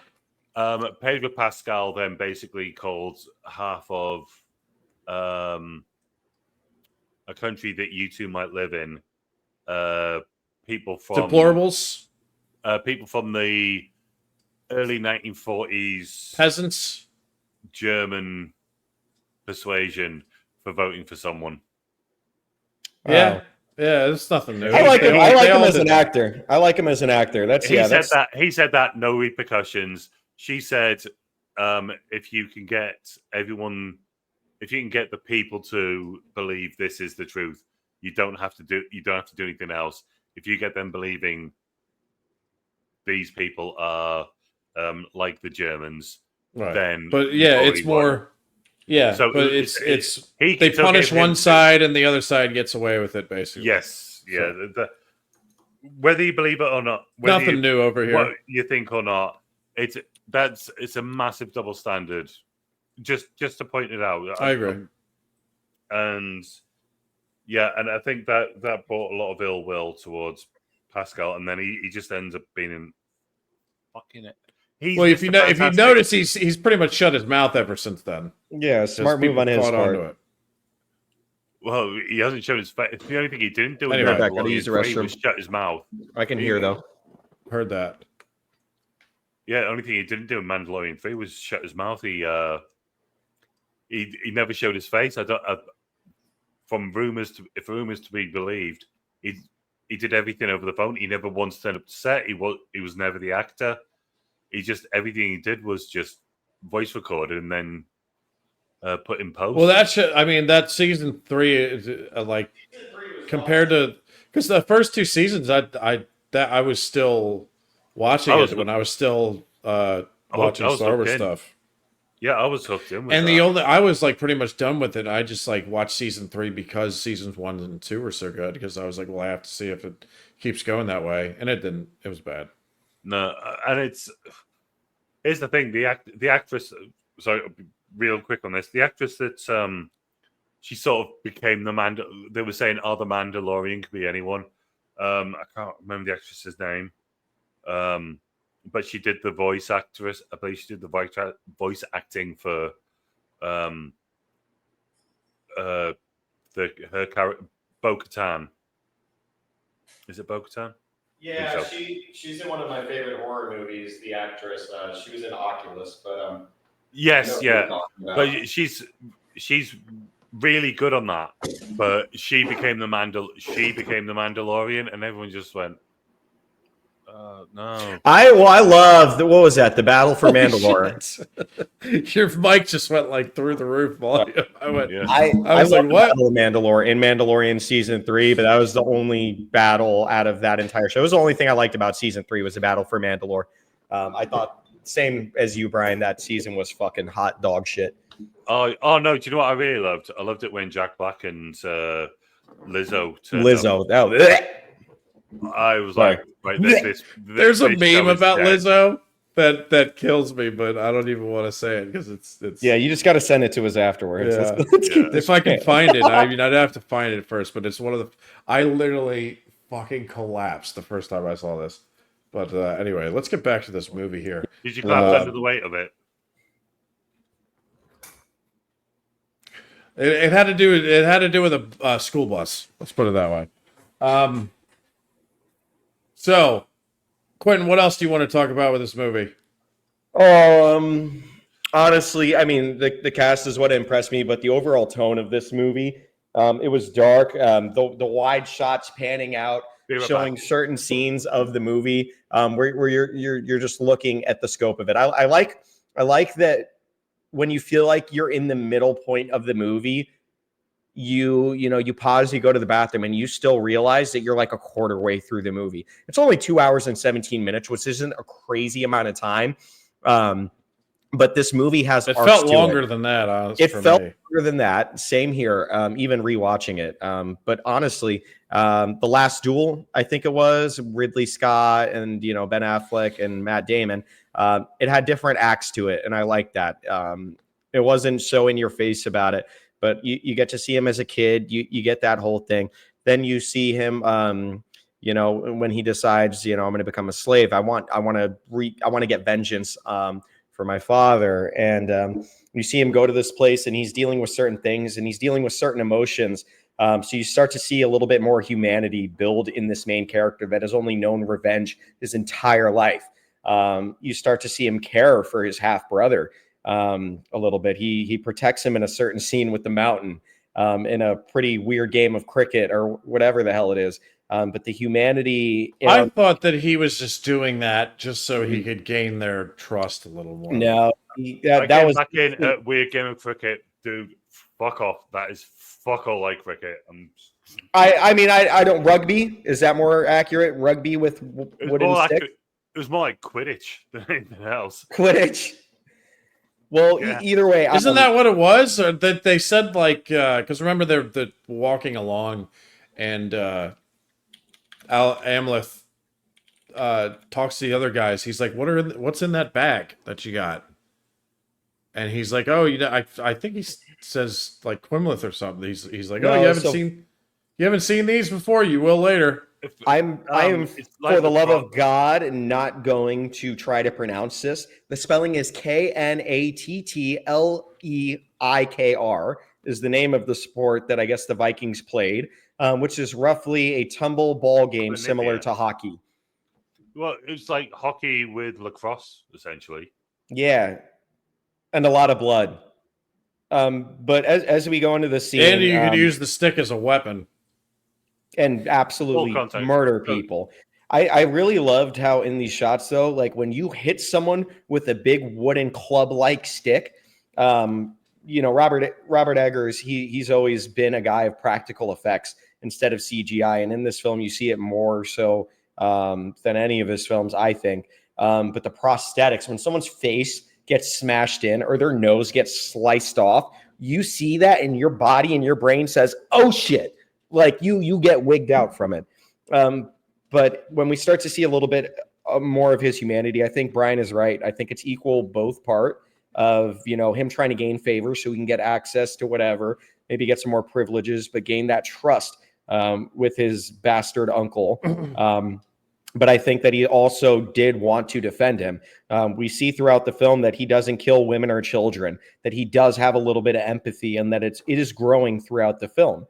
And as this love interest with Anya Taylor-Joy's character starts to build up, you start to see him feel and open up a little bit more and say, I haven't had a relationship of any sort since I was a child. So I think we start to see his humanity peeking through throughout the film. And it was good character development. But by the end of it, we still see that, these, 40 years haven't affected him.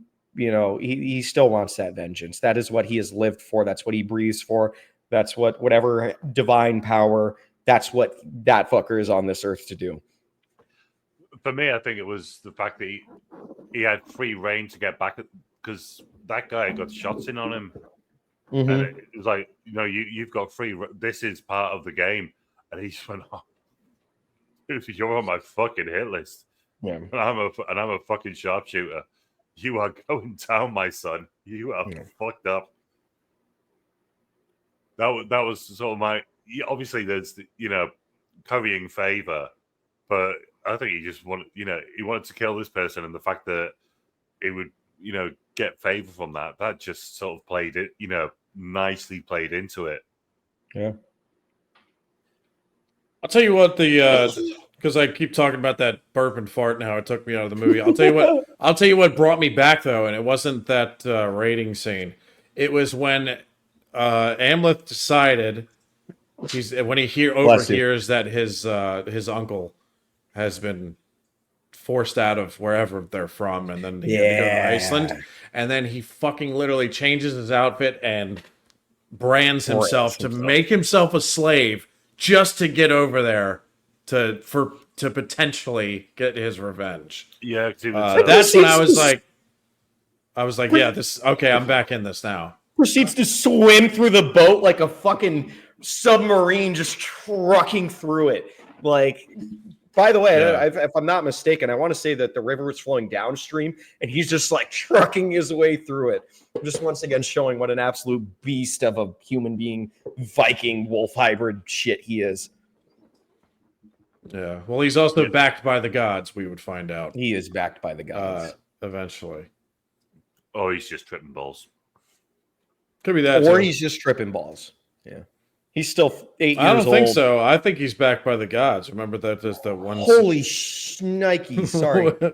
Bro, like, I thought my wife was at the other house that we're moving into, and in my camera, I just see a black figure just walk across the scene. Sorry. That is so. Little jump scare there. The only time I've ever heard that word, and it just stuck with me so well, I can remember it, 26 years later.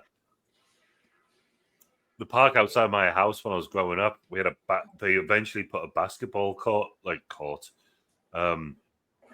put a basketball hoop in there, and they put some asphalt down so we could play on it.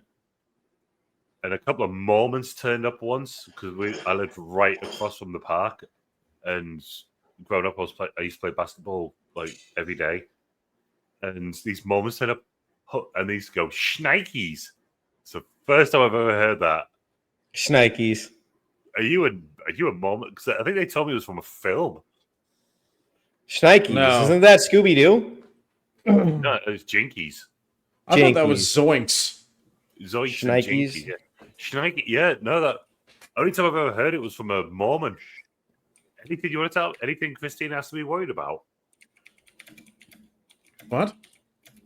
Mormons, polygamous, multiple wives. We don't have to worry about Mormons. If we need, It's from Tommy Boy. Holy Shnikes. Holy Shnikes, Tommy Yeah. Boy. Okay. Oh no, I was just saying that maybe Quentin's a Mormon and he's going to have multiple wives. He's not a Mormon. No, one wife, and I'm Christian. One wife, one life. You either got to be from Utah or a small number around Washington D.C. Oh, Yeah. dude, There's a Mormon church near Washington D.C. It looks like Disney World. Didn't we used to have like a group of Mormons that would come in every Monday to that restaurant that we worked at together, Brian? Do you remember that? I think you're right. Yeah. And if it's the one I'm thinking of, I hated them. Yeah. Yep. Well, they never tipped. No, they didn't. No, tip it wasn't. well. It wasn't that. They It didn't wasn't tip that. well. That's I remember that distinctly. They were just very. They were the neediest people. Yeah. Some of the neediest It people. was as I've ever- needier. They were about as needy as the people that would come on trivia night. It's like you couldn't leave the table. They always wanted something. Yeah. Like, Well, town I grew up in, so about 7 miles that way.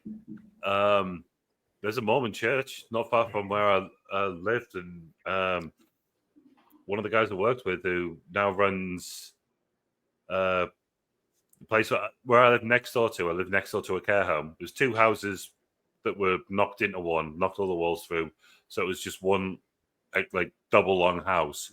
They then, when my mum moved out, she bought her. That was always the plan. So it's now a triple house. So it's a care home with 3 houses into one. And the husband of the lass who owns that, it's a family business. Her and her brother run that, and her husband, who I used to work with, he's Mormon. We have Mormons in the UK. I occasionally get a knock on the door. It happens. They're over here. yeah. Playing basketball and saying shnikes. Sorry, there's no funny pun there. It's just like, yep, just so you know, they've sailed the waves. They made it. Across the pond. They made it over there. Yeah, and they still get in trouble with all of their moms. Mm-hmm. Fun little fact that I don't know if we've gotten to yet. But Bjork, I guess, was an Icelandic singer-songwriter. Yes. Who was big back She in plays the day the witch, for her right? acting role. Yeah. So she hadn't had an acting role since literally her last acting role was in the year of 2000. So it had been 22 years since she has last acted. And she killed it. She killed it. Bro. that was the most awesome chick in the whole fucking movie. Besides the Valkyrie. Oh yeah.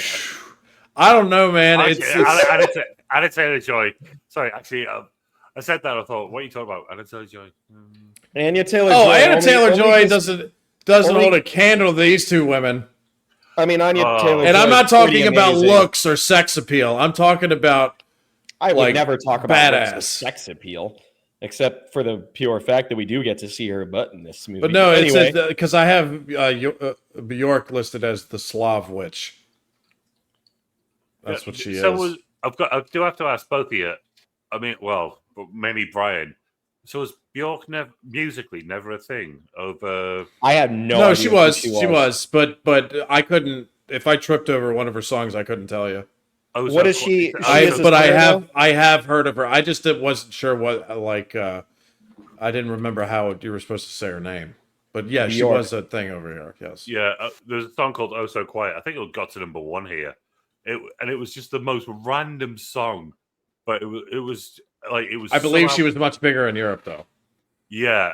Oh god, it was huge. But she here. did make some waves over here as well. I regret looking her up. The first video. That This is popped like up, 90s music scene, probably. Yeah, right? like 96, 97 we're talking about here. when you look up her on YouTube, the first video that you get is a gorilla's hand shoving his finger in her mouth and pulling her mouth to the side. I'm good. That's what you get. I thought the first one would have been when she physically attacked a paparazzi in an airport. She just snapped. And I can't get over the gorilla's hand in her mouth. I've not seen that, but yeah. I might skip her music out of No. respect for this gorilla. He's Harambe- so scared of the Harambe fucking lives gorilla. Bro, Punching her in the mouth. I wish I could show you the picture that I am looking at right now. If you type her in on YouTube, you will get the image I'm talking about. I hope you post this. Mate, I don't know what it is with you and primates, but Florida's done something to you. You put his finger in your mouth and that's it. So you can think of. Dude, primates scare the shit out of me, too. Yeah, the chimpanzee's like 6 times strong. Okay. What happened there? Did his apparently- internet go out? What happened? No, apparently he just moved into primate country and they did not have He started they going. didn't like his card And he just fucking wagged. Hold They on. We just got him fucking- back. Hold on. They ransacked him. I pulled a Craig. Dude, Oh, that was God. so funny. Because it was right when you were doing the fucking monkey noises, too. It means Eight I've been mauled noises. by a gorilla and I am now dead. Yeah, Oh. we were just saying you moved into the wrong neighborhood. You just moved in next door of Mr. and Mrs. Chimp. And they heard what you're saying and they just fucking beasted your house. You know, this guy was definitely backed. Amleth. He was backed by the gods there. Remember that one scene? This pissed me off too. The one scene where they trap him in like the cabin, and he's hanging there from the ropes, and they're like, "Well, your Oh, the time's gonna crows. come." You And then can't kill me even if you tried. right, they have that whole thing, which that was cool. The part I had an issue with. Well, I'm saying he's backed by the gods because remember he tries to pull the sword out, and it doesn't work.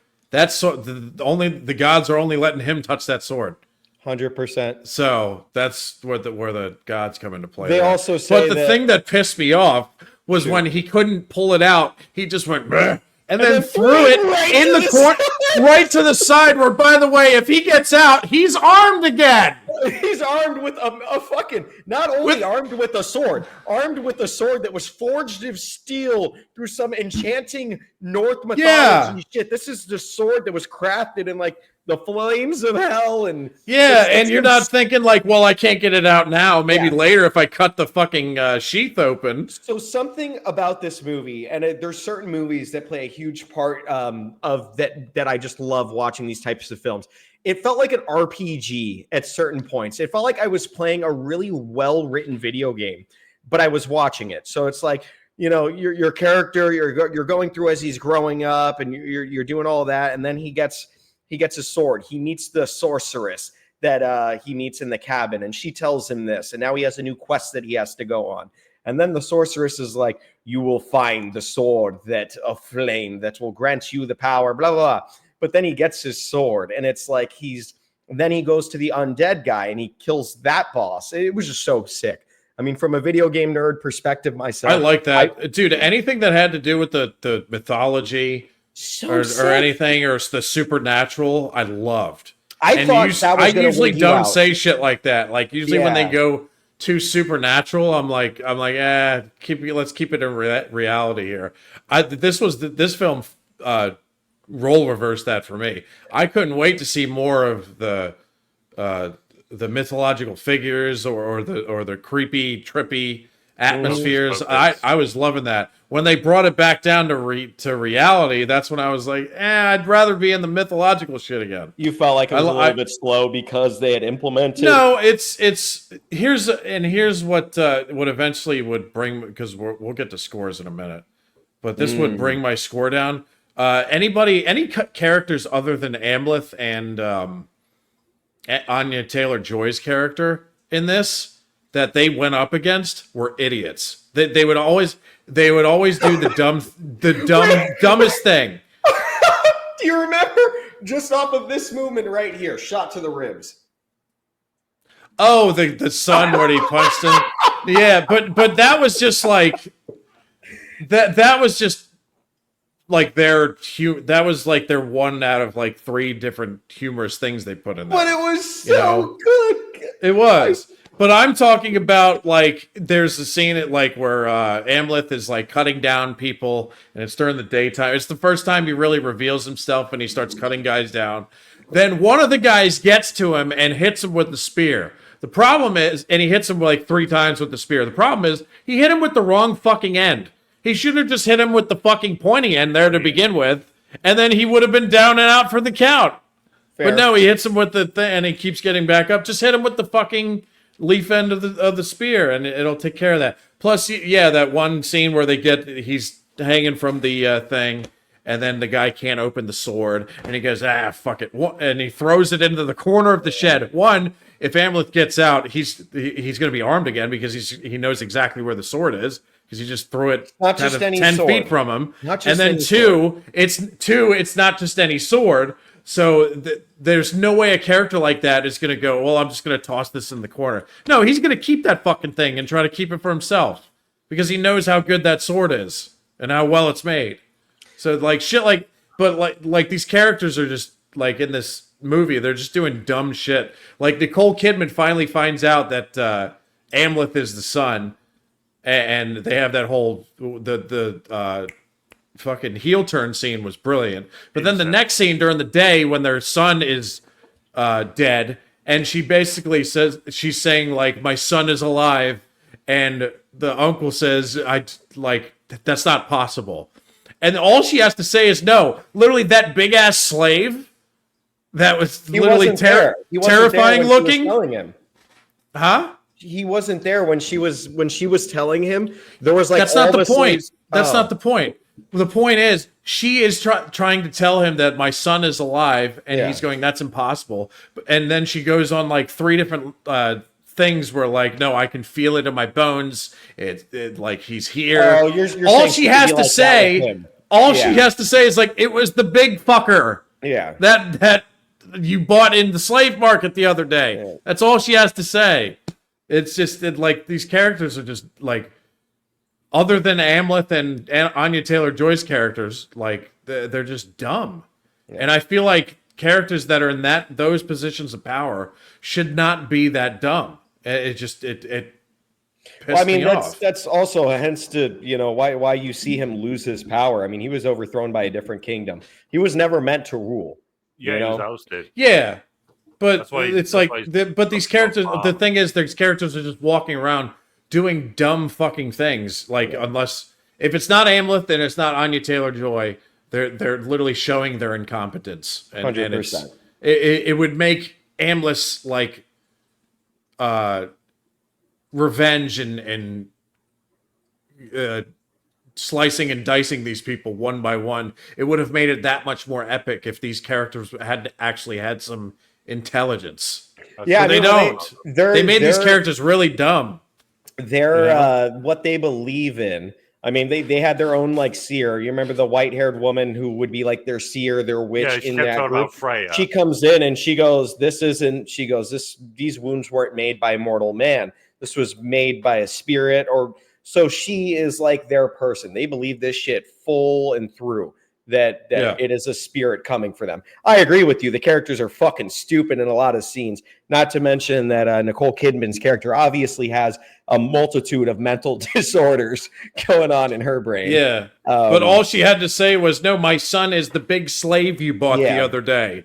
Yeah. Not I feel it in my bones or whatever she said. No, it's that guy. Yeah. Remember him? She was also still trying to bone her son at that point. And she was like, take the, she was like, if you take power, she goes, we could rule together, whatever the hell she says in that scene. She I felt like was playing multiple sides. No, maybe not. Cause then she tries to kill him. So never mind. Well, no, I think she looks at him and goes, you remind me of your dad when he was really young and I was really attracted to him. That's literally it. She's like, And when she gets like, oh god. But then reading up on it, apparently those two in I've heard about it, never watched it. Doesn't sound like my sort of thing. Big Little Lies. Apparently those two are an on-screen couple in that. Like there's 9 I've years seen that. between I've seen them. that. That was actually a pretty good show. I've heard it was What okay, show? but it was Little Big Lies. It sounds familiar. Yeah, Nicole Kidman and Alexander Skarsgård are a couple in that show, Interesting. and he And now they're mother and son. abuses her in that show. Oh. She abuses him in this one, so you know, swings Yeah, and she does. roundabouts. Swings and roundabouts. That's the way it goes, isn't it? But yeah, I do want to say as well, though, he's very creative because when it's very much a 300 moment when you see the, I don't know if it's the slaves or the warriors, where you see them all in the trees and they've been pinned to the trees with spears.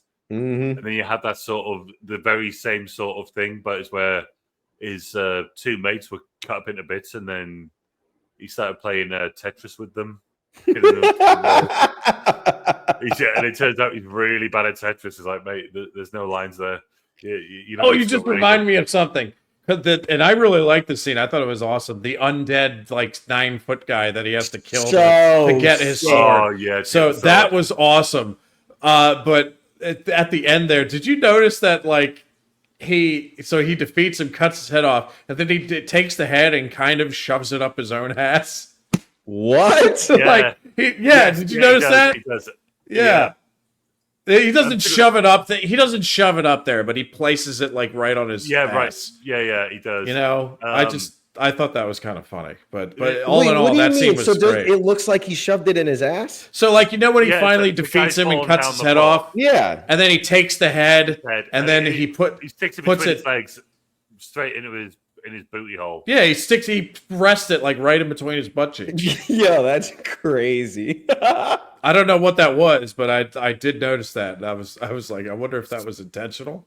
I don't know what that was, but He was farting on the face. That way he could smell it. It's a Viking tradition. dude, these goddamn farts, man.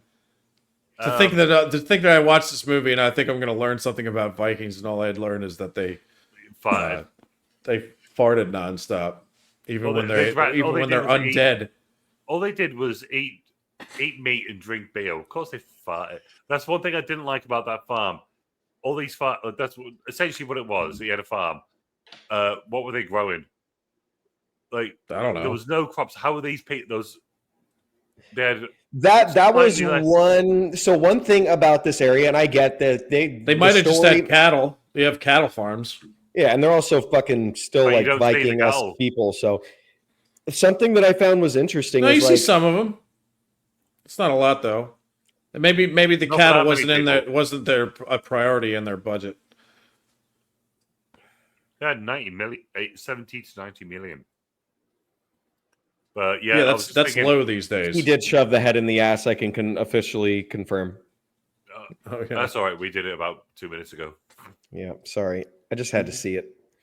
Do you know what that scene really reminded me of? Did you ever have Zelda? I know Brian had an N64. Do you ever have Zelda? No, my cousin Brandon is like the biggest Zelda fan I've ever met in my life. So I know of Zelda, but I have never played through the games. No. Is that Ocarina of Time? It's a Oh, that's his Zelda. shield. Yep, and I've got the Triforce on this. My sister got me. Oh, that's for my birthday. sick. Yeah, we call that Illuminati here. No, I'm kidding. No, That's what I'm I was a thinking when huge- I saw that. Right? Huge. So I've got No, though, as much Zelda, I've only ever played Zelda and Link in like Super Smash Bros. Like that's my experience with them. But I've heard that they're some of the best games ever made. the one on the N64, the first one on the N64.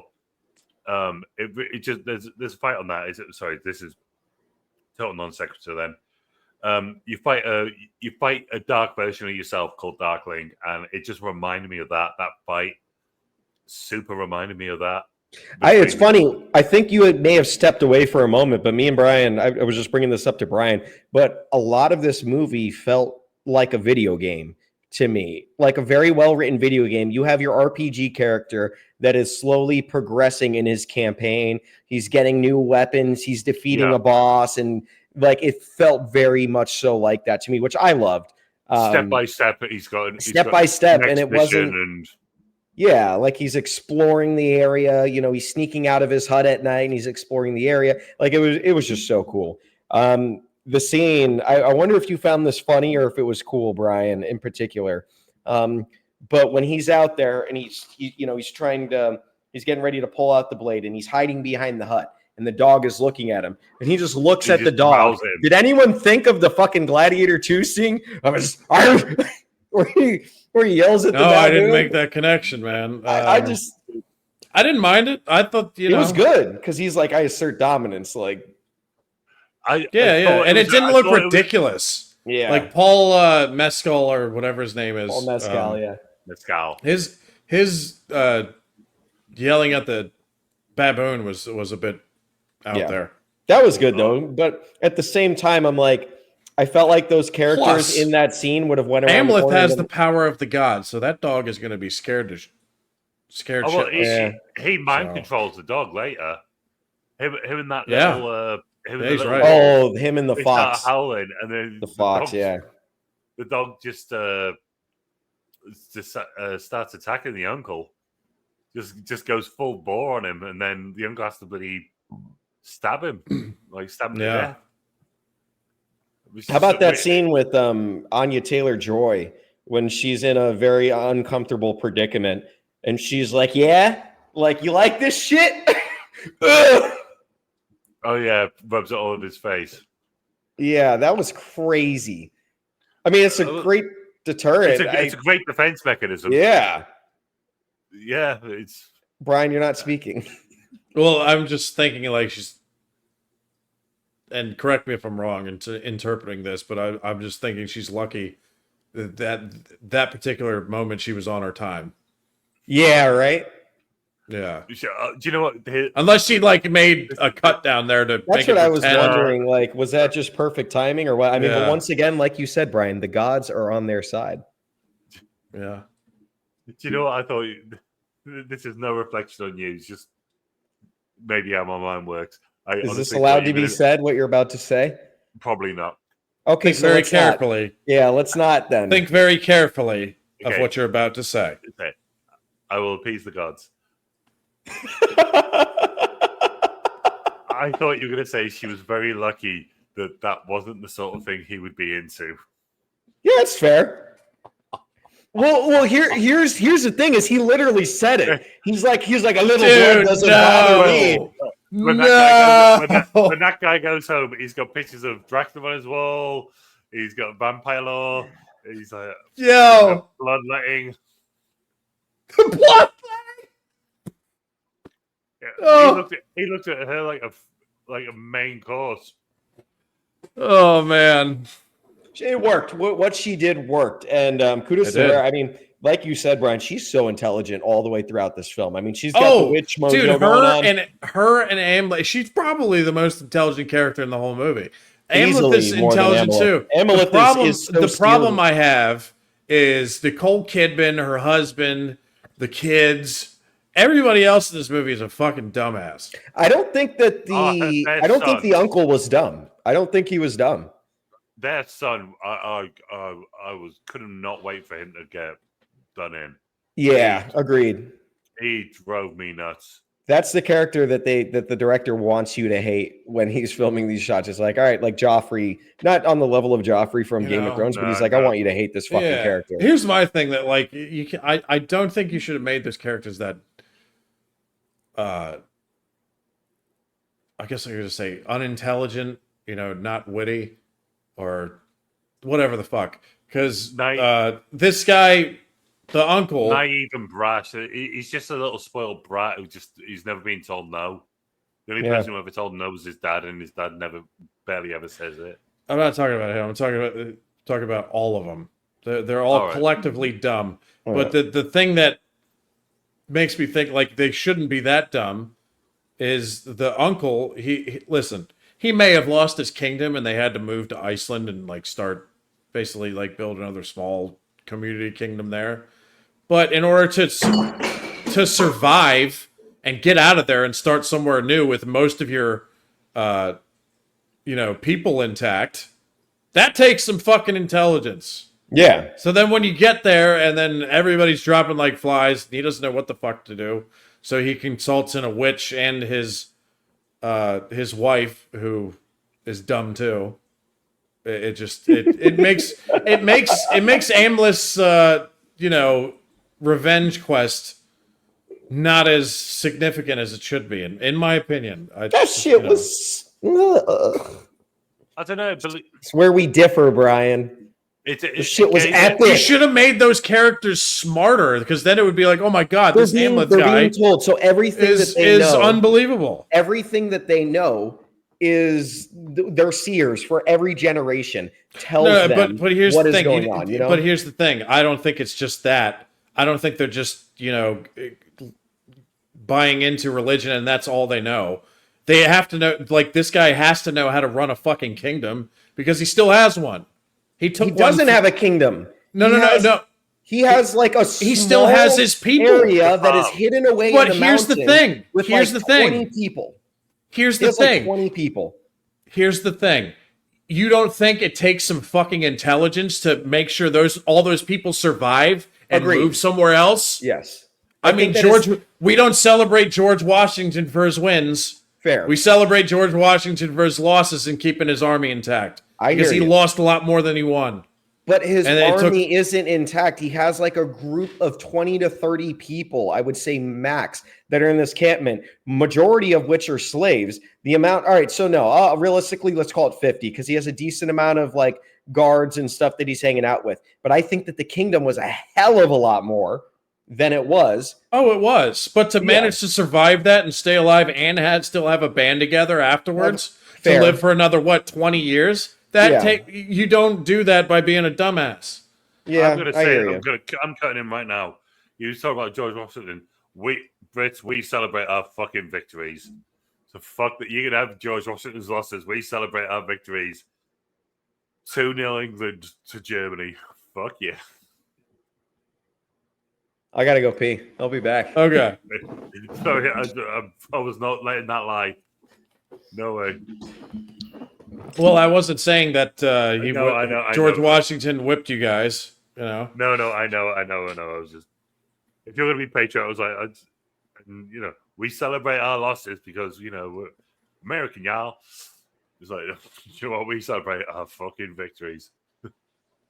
No, I'm saying I'm not saying we celebrate our losses. I'm saying we celebrate him because when he lost, he managed to keep his army intact. Usually when you lose, your army is gone. And you can still That's what I'm saying. You can still rally and recompose. Exactly. And he did it like over a dozen times where like he would lose a battle, but he was like, look, let's get the fuck out of here. We'll fight another day. Let's keep this army intact so we can keep going. I don't think there's anybody with any legitimate nouns who's, any interest in actual military who wouldn't recognize that and, from a British perspective and go, yeah, of course. I'm being facetious. I'm just a bit. But I'm saying, like, with this uncle character, like, he literally usurped the throne, and then when he lost the kingdom, he managed to fucking keep his core followers together and go start a little mini kingdom somewhere else. That takes brains. It doesn't just take like a strong man to do that. There was one thing because the strong man would rather die on a fucking sword than do that. Well, I've got something to count that. It's one thing that really struck out to me when I rewatched it. At the end, where Amleth has killed his mother and her son, and he's in the hut, and the uncle walks in, and it is such a sort of warrior move. I remember thinking that is such a warrior move to do. He looks down, looks at both of them, picks his son above his shoulder. Oh yeah, his wife, puts it, sheathes his sword. And then says where we're going to fight. He's in the gates right of hell. There. We could just fight right there. but it's that's like just sense of pride. this is, pride, warrior instinct. Just this is how it's done, and he takes their bodies off, and then Amaleth, finds the body. Amaleth, then actually has some, a bit of reverence and respect for the bodies, and then they go to have this epic showdown, and it's just that putting the sword. He's not scared because he knows the fight's not going to happen here. They both know, but he's like he wants to give him a chance to bury or to lay his family to rest.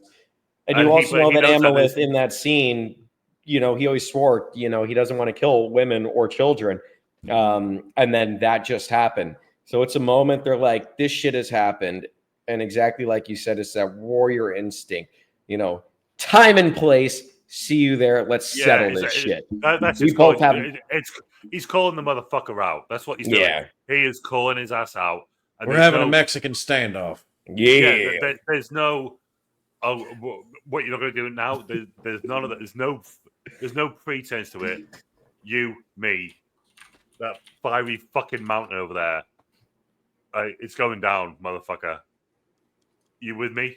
Yeah. Okay. And they both go. And he sees them. He does pay his respect because least he could do, considering he's the one who killed them. I was saying he pays them his respects. It's like, he also is the one who fucking brutally killed them with his sword.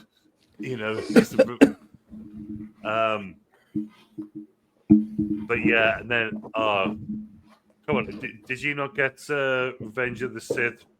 Oh, whatever. Yeah, Revenge of the Sith. The Battle of Mustafar. Mustafar vibes. Honestly, I was so into that fight when it was happening, I didn't even think about it. And that's when you're into a scene like 100%, when you're not even thinking about anything else but the scene. So that atmosphere of that, and the fight itself was okay, but just the atmosphere and the build up to it was something that I will never forget. The attitude. Yes, that's a good point. That right? just won over every. That right, Stone Cold Steve Austin coming down the ring. He is not he's not some super high flying dramatic. It's like, no, he just goes in there, punches everyone. It's just a raw fight, and that's kind of what the Viking equivalent of that. I'm sorry we keep dropping this on you, Quentin, but yeah, it's just visceral. No, you're good. It's absolutely. There's no look at this. Isn't this spectacular? Lightsaber. There's none of that bullshit. Nothing fancy. It's just raw battle. It's raw battle. We're fighting outside of a. What do you think a sword and shield fight outside a volcano involving two Vikings would look like? Fucking that. That's all you would need to tell anyone to get them to be like, I'm down. Let's fucking do it. Fucking that. That was the best fucking really, if I make a description for this video, it's just gonna be fucking that. There was one thing. So go on. No, there's just one thing. So when watching Dune 2, when you finally get the battle between Paul Atreides and what's his name? Elvis. Was he a Skarsgard as well? There is a Skarsgard, not the guy who plays no, it's the dad's in. Stellan Skarsgård is in Stellan Skarsgard plays the Huracan or whatever. But the guy. But the end battle scene is what I'm trying to get to. So the end battle scene of Dune, when they're doing that hand-to-hand combat, they have the knife and they have that scene. Because I haven't seen The Northman in probably a year since now we're watching it.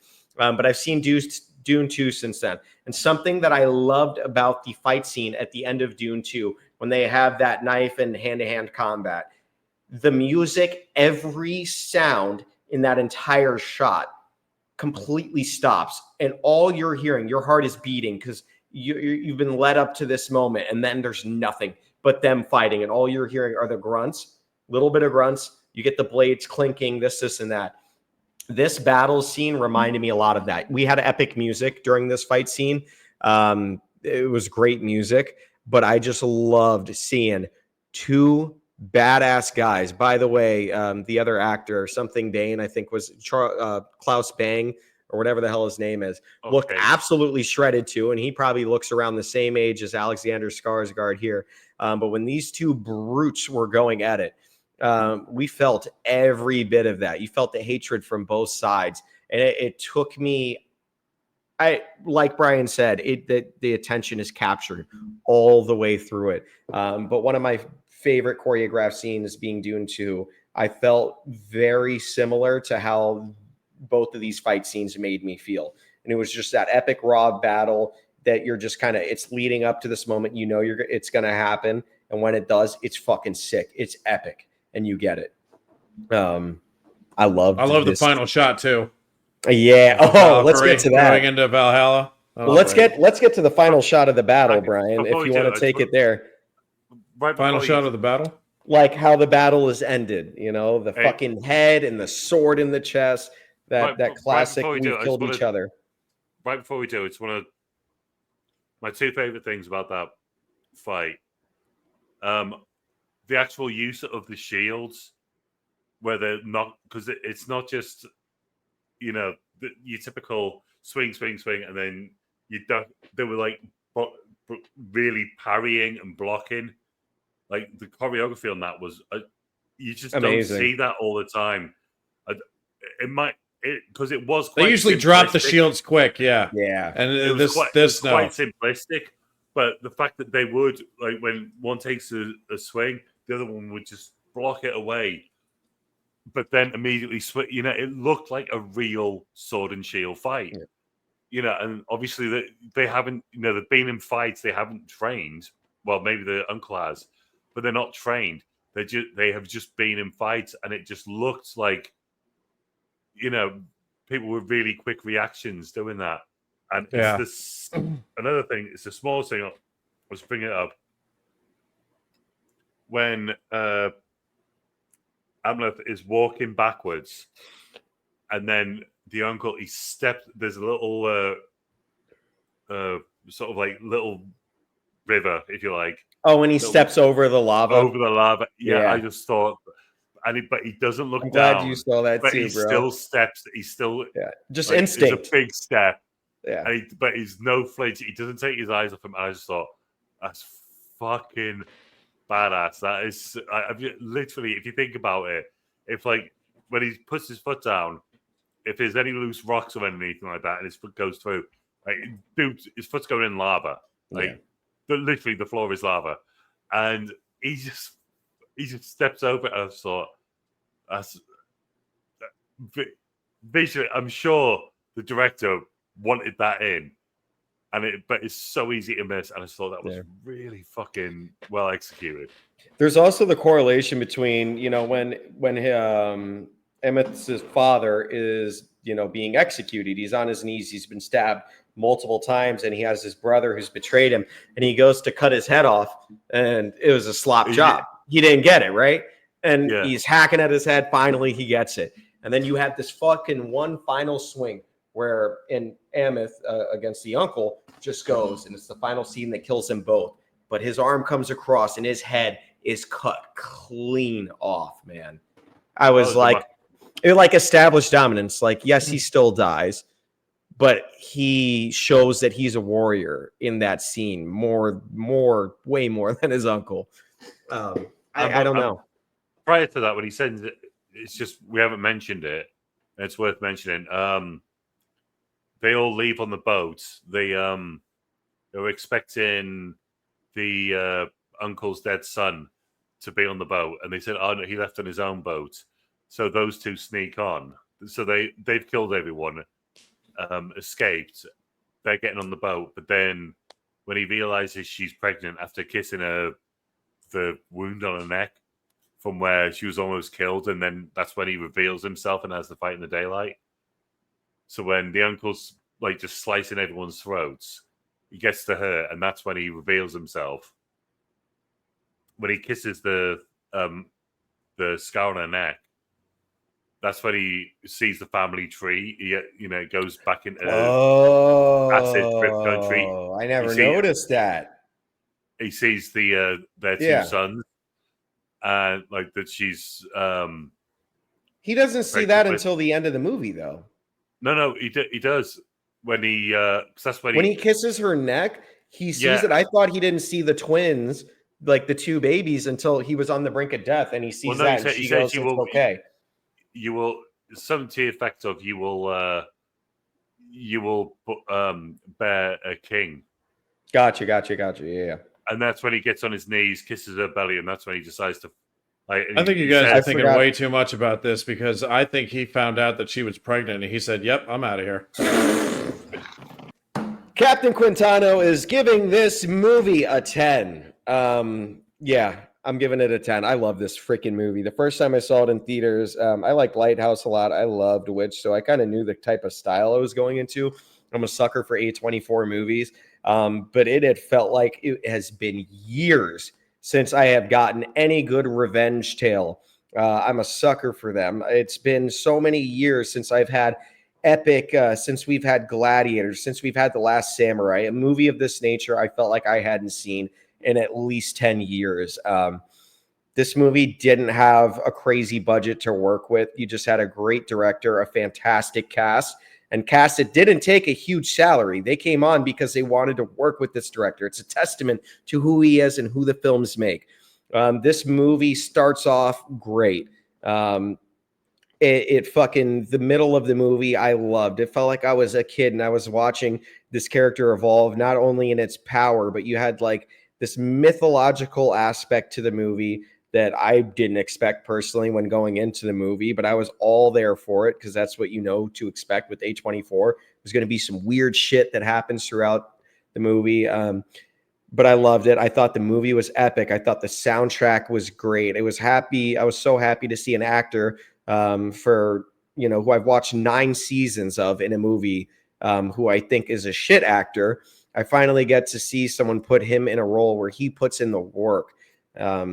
And, you know, Robert Eggers, he tried to get as close as he could to the historical accuracy when it came to this film, down to the fighting styles of the Vikings, down to the weapons, the clothing that they would wear, the boats that they would fucking row in. He put a lot into this movie. And I just thought it was an epic masterpiece. There wasn't a moment of this movie that took me out. The fart was fucking weird, but that's like what I expect with Robert Eggers. If you guys have seen Lighthouse, you know that he's going to throw some weird shit. Oh my God, that's one of the weirdest movies I've ever seen in my life. Yeah. So like you expect it, and I felt like I was transported into a different world when I watched it. It made me feel like I was back in time, not only with the Vikings, but I felt like I was with this character. And a revenge tale is something we don't get too often anymore. And it was epic. It was dope. The action was sick. I fucking loved it. Solid 10. It's just my cup of tea. Craig? I'll give it a 7.5. I did really like it. To address the revenge thing, for me, Crow is a 9. The original Crow. Yes. Not the other Skarsgård one. The original Crow. That is the greatest revenge film ever for me. It just hit the right time. So much nostalgia to it. But watched it recently, fairly recently. That is the ultimate revenge film for me. That's sick. I mean, this one you could, say, oh well, have you seen The Lion King? Okay, just that with that with Vikings, in a roundabout way. But it was beautifully. No, do you know what? 8. I'm kind of give it 7.5. 8. There he is. No, because it was this. Cinematography, the set pieces, how everyone in the one shot, how everyone set up and how well they did it was bloody phenomenal. The Eggers using that trope. religious mythological traits that he sort of has in his films, even in the Lighthouse. Talk about the mermaids and whatnot, and that's there's a bit of, are they out of their minds, drunk out of their minds, or are they hallucinating, or is this he's got a lot of symbolism sort of things playing in his films. It's beautifully shot. The cast is great. One thing I wanted to say at the start, when you were going through, Brian was going through all the names, even the standard normal, Western people, even they've got weird names. Anya Taylor-Joy, Willem Dafoe. It's like no one on this film, Ralph Innes. I mean, that could either be a weird English name or the most British name ever. And again, he turned up. He was from The Witch as well. He's come from it's weird because I always think of him from The Office, the original UK Office. That's my immediate thought when I see him. And then he turns up, he's some really, good, accomplished actor. Fantastic revenge film. Oh, God.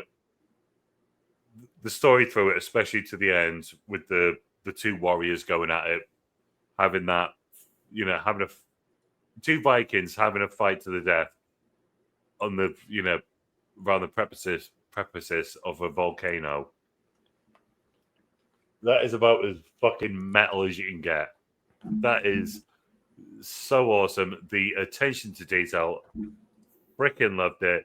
It was batshit insane, and I kept having to check myself to make sure I hadn't ingested something I shouldn't have, because it was such a fucking acid trip. It was the great and the best kind of great, and it was also batshit crazy. And sometimes what the fuck am I watching? Batshit crazy. Brian, what do you reckon? I want to rate this higher than I'm going to give it a rating for. Let me just talk about it for. I love how the film looks. It's fucking beautiful, gorgeous film.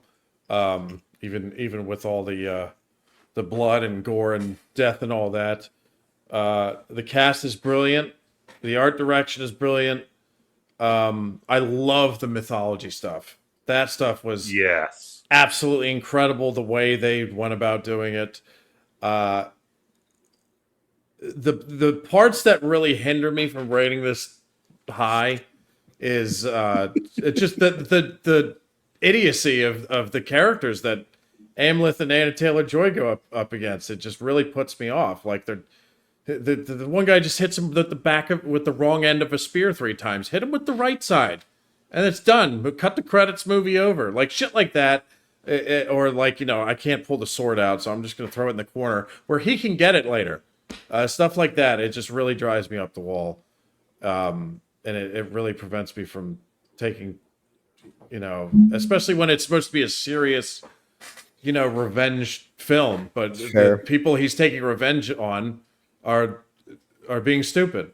So I feel that sword thing is something that guy would have done, but the fact that the camera lingers on, he just got fuck it. It's also, I mean, he's also, you would never look. It obvious.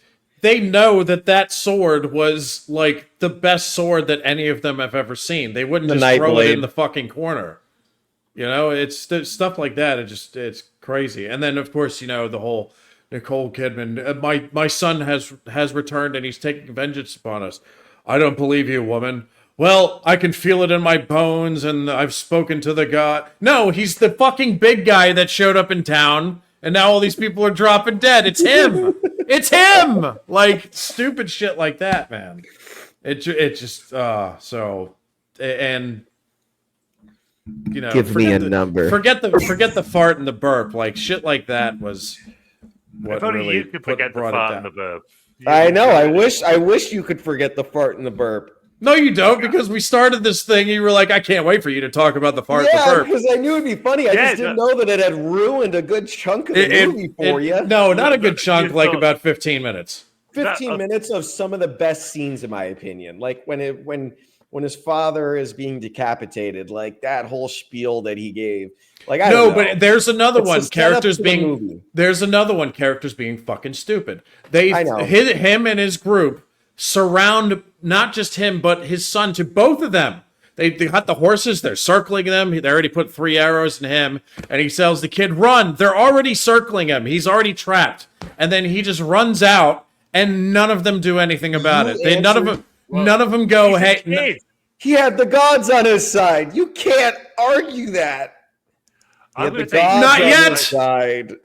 Not yet. The gods were always on his side since the They curse. didn't establish that yet. The curse was set in stone at the start of the movie. The father cursed his brother. But if you weren't so focused on the little No. Okay, well then let's do it a practical reason. That is the heir to the throne. You're not just letting him run away and then go, "Well, I'm going to catch him 5 minutes later." Well, he was told that he was dead. There's the scene. Why don't I just pull the scene up? Like so he gets shot with a bunch of arrows, right? The kid is like, "Oh no, Dad, what do I do?" And then before he can even do anything, they surround him and are circling him. And then the kid sprints off. You're right. Yes. They You're right. surround him. Yeah, like literally, like it's concede. a fucking like they're a bunch of cowboys going, "Yee, we got him now!" Yee. That pumped up my And then Muppet all of a leader. sudden he says, "Run!" as they're still like That's right not- around That's him. not cowboys, mate. That's guys in white cloaks. Cowboys don't do that. That's guys in white cloaks, mate. You're thinking of something else. No, I'm not thinking of the Klan. That's where I thought you were. You know what going. I'm thinking of? These two characters are surrounded, and they literally just let the heir to the throne run away at slow speed, and then go, What is he, "Yeah, I'll get him 11? later." 11? Who cares? He can fucking run. Dude, That is literally Craig. just know. You come from a I'm place with you, that has Craig. I'm with you, Craig. Craig. You come from a We're place that agreeing, has Craig. royalty. The heir to the throne is the most important person in the wasn't like kingdom. a huge If you kingdom. have, hold on, if you No, it's have not. that, if you have the heir to the throne, you control the kingdom, whether you're Yeah. going to kill him or not. That is a tale as that's old as Prince time. Charles 5 So years either ago. kill him right then and there, or capture his little ass. I'm sorry, I have a fucking problem with it. It's stupid. I see your side. My love for the film is like, so how you guys like took a leap of faith with Interstellar, I take a leap with this film, and I'm like, the gods had this all mapped out from the start of time, and this and that. I'm with this movie full send, but I get your points. I truly do. I do see the points you're talking about. So are you saying that you believe in Freya and Hell and Who? Hel? You. Me? I don't Yeah, believe in the Freya. North. I'm not fucking Greek mythology. I don't like Norse. Like, I don't believe in Norse mythology. But I believe that there's a hell for sure, bro. Yeah. Actually, this is right. I'll move this out of the way and not be obnoxious. Wait, hold on. What is Brian's rating? He hasn't given us a number yet. I gave it a 6. I knew it. Fuck. I wanted to give it like a 7 or an 8. You enjoyed the film, though? Did you enjoy Yeah, the film? yeah. No, I liked it. I liked it way better than Gladiator 2. That's for sure. Oh, thank fucking Lord. All right, cool. But that stupid character stuff. Hold on, that stupid character stuff is preventing me from giving it a 7 or an 8. It's one of those things that drills the movie down for you. It's literally they surround the fucking both of them, and they let the heir to the throne just fucking basically walk into the woods. There's some big inconsistencies with certain parts of this film. I'll give you that. And then the heir to the throne gets to the woods and doesn't keep running. On record, I want to resend my 10. As much as I do love this film, there are don't change it. I'm not changing it just for you guys, but you guys, like, sometimes you could be blind to certain things. Like, I love this film. Don't get me wrong. I love this film. Go ahead, finish your point. I'll come back to this. No, I was saying, did we make prescient points? And you went, yeah. Well, yeah, because I think it's easy. Like, when I love this film so much, and I have since I saw it in theaters. This was a movie to experience in theaters, by the way. Like, if you're going to see this movie, I never saw it in theaters. I wish to God I had. I went opening day, and there's a certain amount of epicness that goes into obviously seeing it in the cinema. But you guys have brought up some solid points, and I think 10 should be reserved for what I feel is a perfect movie. The Mummy for me is one of those ones where it's like super cheesy. but it's also super perfect, and they play into that cheese. That's why I give that a 10. I'll go ahead and give the Northman a 9. I want to retract my 10 because I think that 10 should be reserved for that like perfect. I don't think you should do that, man, because I know how much you love this movie, and I love there's going to be movies that have issues, and if you still love it, you still love it. Yeah, but as you think back to certain scenes, it's like that makes a good point. Like it's silly to me, but this isn't a movie that is supposed to be made silly. Like when he threw the fucking sword aside, I thought that when I was watching it, and the rowing the boat for me, even though that was a simple one, it was something that kind of took me out of it. I still love this movie with all my heart. I'm going to drop it to a 9. That is what I want to do, and it's because certain points have been pointed out, and I after under review, I could see it. I get it. One thing I do want to bring up that slightly brought down for me, and I can understand why, because back then you got to understand it. It was just a different culture to anything we have now. But when they just keep repeating the same thing, it's Amleth who keeps repeating the same thing. So when he gets in the boat and he's saying the same thing as a mantra, and then when he's going into the fight at the end and he starts banging he starts repeating a different mantra again and again and again, and it's just like, do people really act like that? I mean, we're only talking like just over 1,000 years ago. Did people really act, assuming at this point he hasn't taken any Super Mario mushrooms. But no, something I learned just looking into this. The word that we use as hell in a sort of Abrahamic sense, that is when the Vikings came over. I'll say to Britain, the best way they could describe hell to their hell, our hell, sorry, HELL. You know what the Christian hell, we'll call, for argument's sake, Christian hell. Best way they could describe that to them would be their HEL, which just means I think it means you can't find it. Something to the effect of not lost but can't be found, or hidden. It means hidden. So they started referring. All right, so that is hell. So the underworld, the Christian underworld, hell, that is like hell, which is HEL. I'm doing such a bad job of this. I don't know what the fuck you're saying. So hell in Norse mythology, I just know it has to do with hell. Refers to the realm of the dead. And granted, any of my Norse and Greek mythology, Norse coming from the recent God of War games, but hell is like the underworld. It's the land of the dead. Same as our hell. Yeah. HEL, which is. Are you talking about how they spell it? Yeah. HEL, yeah. Same place, but in Norse is one L, in Christian is two L's. But that is what I'll wait for Quentin to be able to hear us.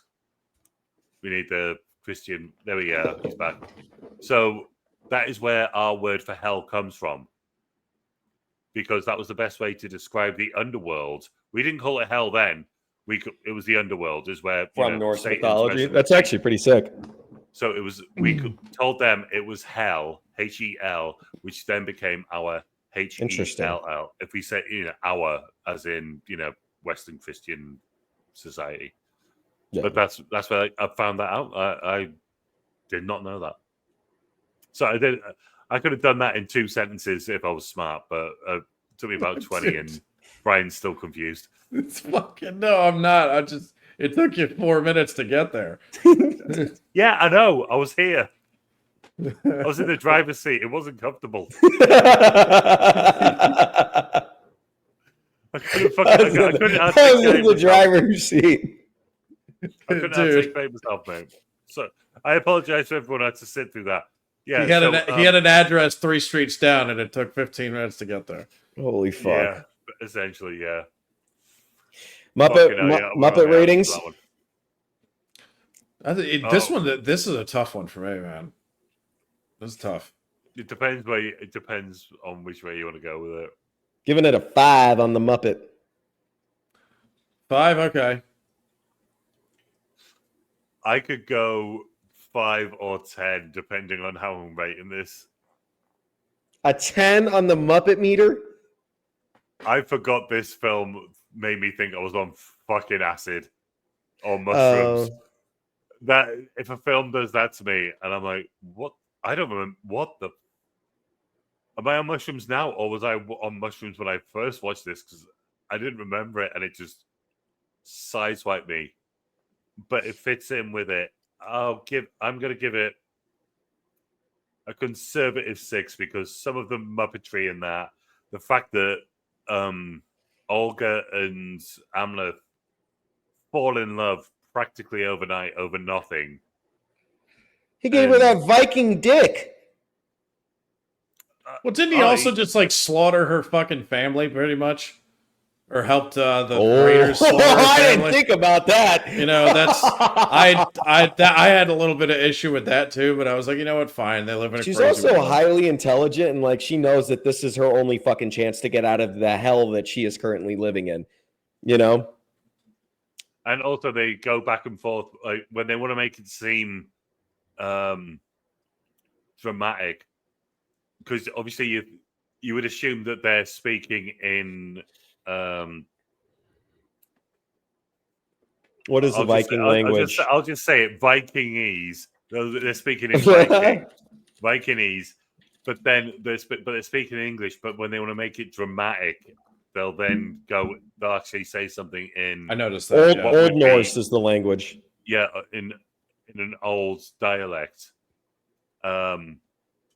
And then like at the end when she like gets the wind through the sails, or they've just finished having a fucking root in the woods, and then she's like snuggling up to him, and she's like, "Oh, by the way, just found one of those magic mushrooms that you really like before you start killing people."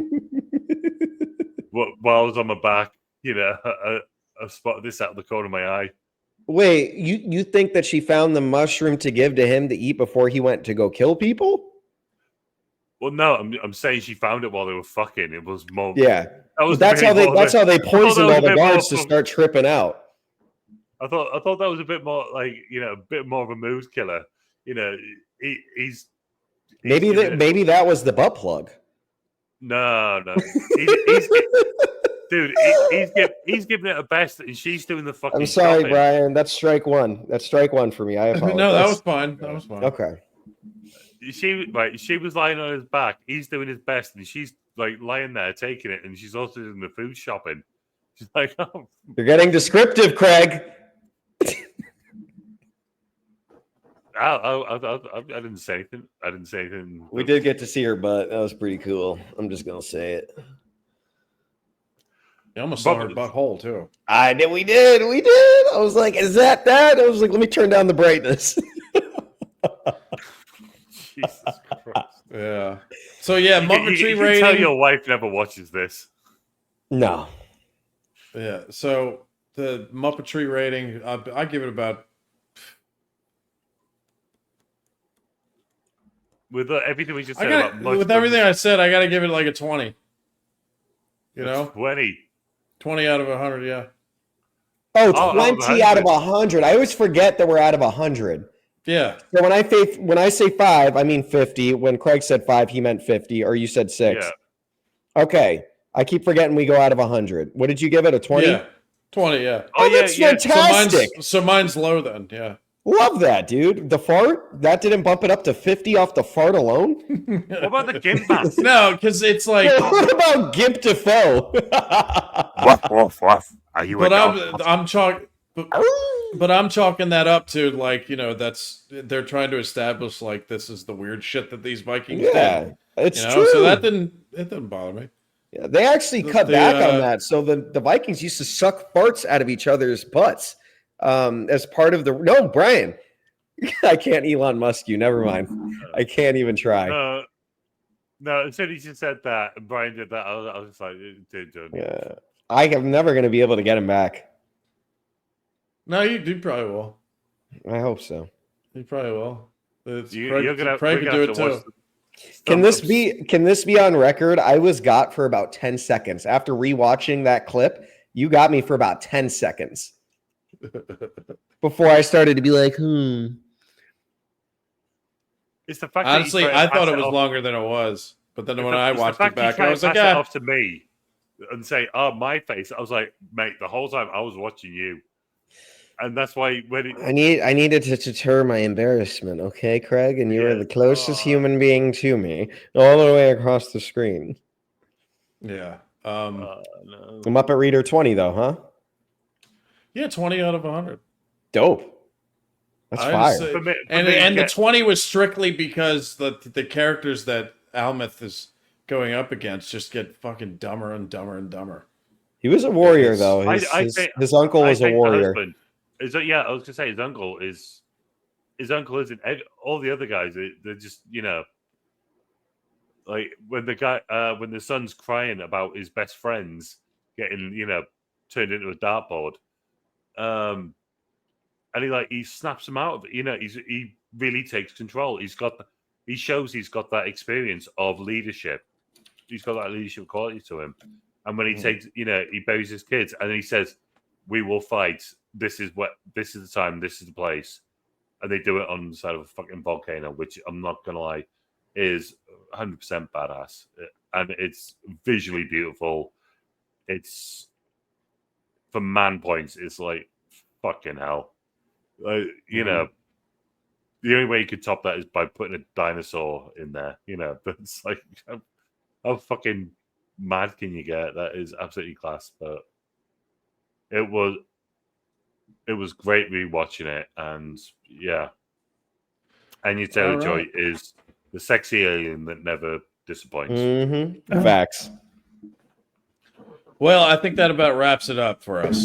But yeah, okay, let's not make it 3 hours. Yes. Yep. We've been doing so good. Yes. Kingsman. So that was our Northman review. Next week we will do the Kingsman.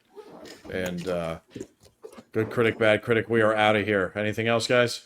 Yeah, finally we had a bad critic. Yeah. I know. All right. Later, We'll guys. see you guys next time. Meeting adjourned.